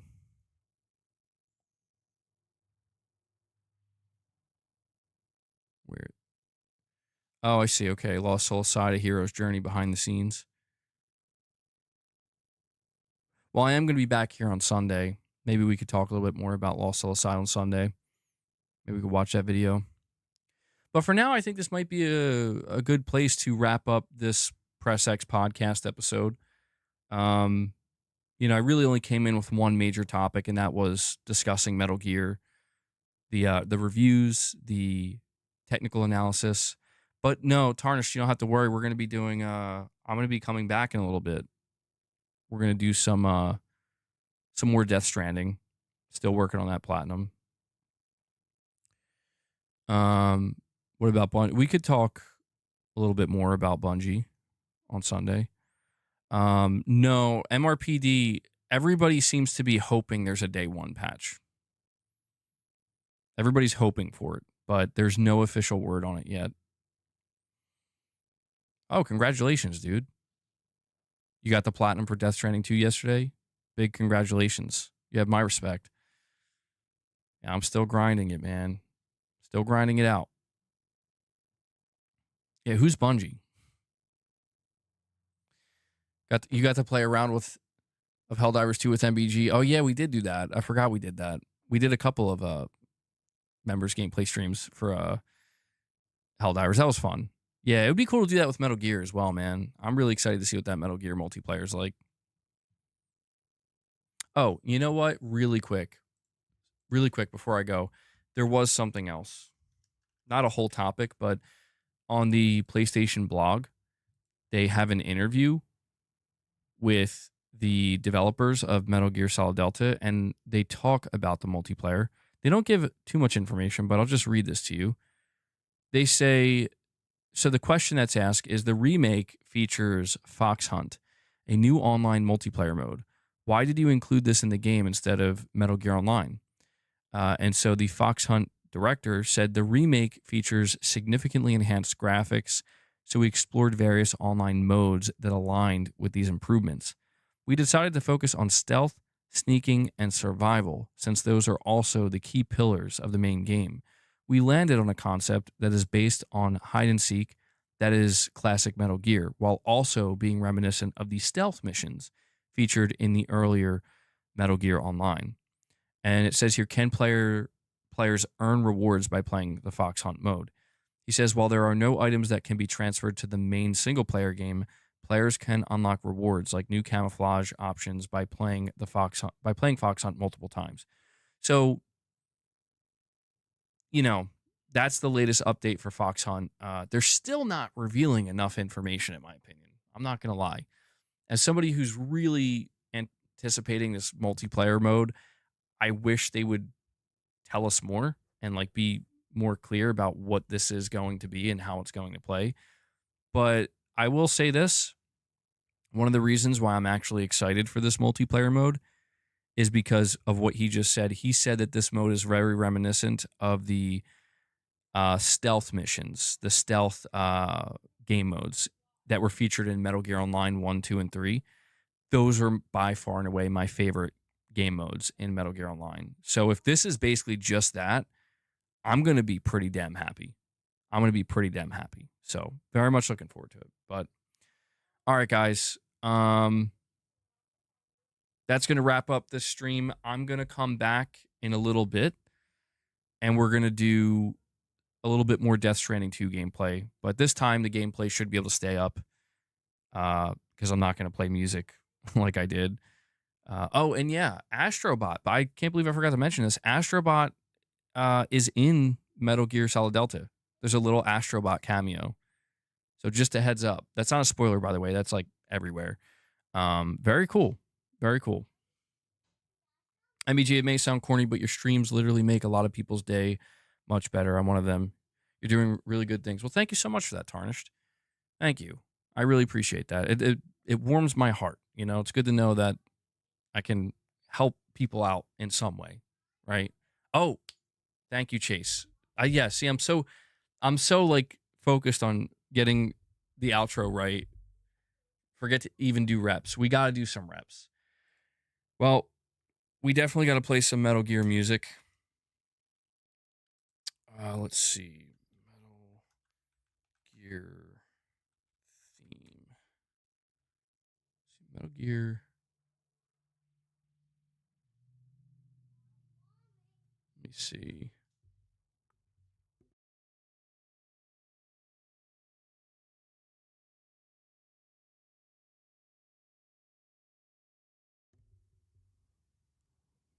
I'm trying to find.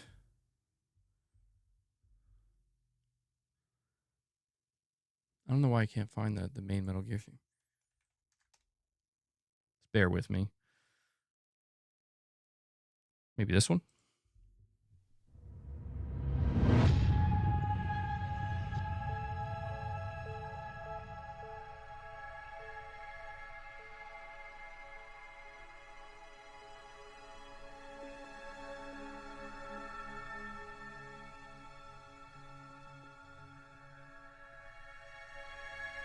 My audio stopped working. Is it playing for you guys?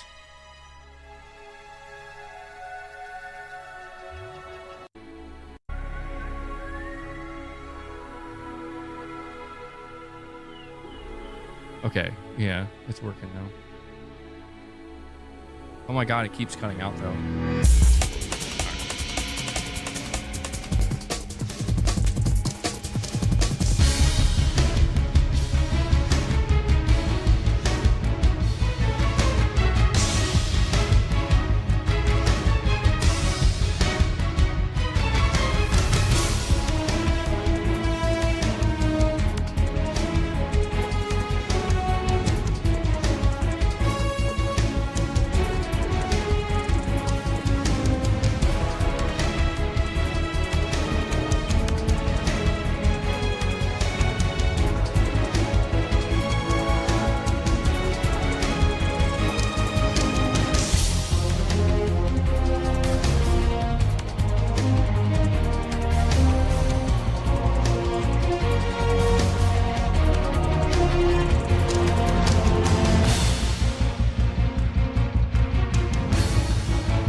Holy shit. My biceps are sore as hell, dude. There you go. Not I can't do a whole lot today because they are very sore from yesterday. Let me get this out of here. All right. There we go. 20 per arm. I think I did about 12 there. But slow concentration curls. Definitely feeling it.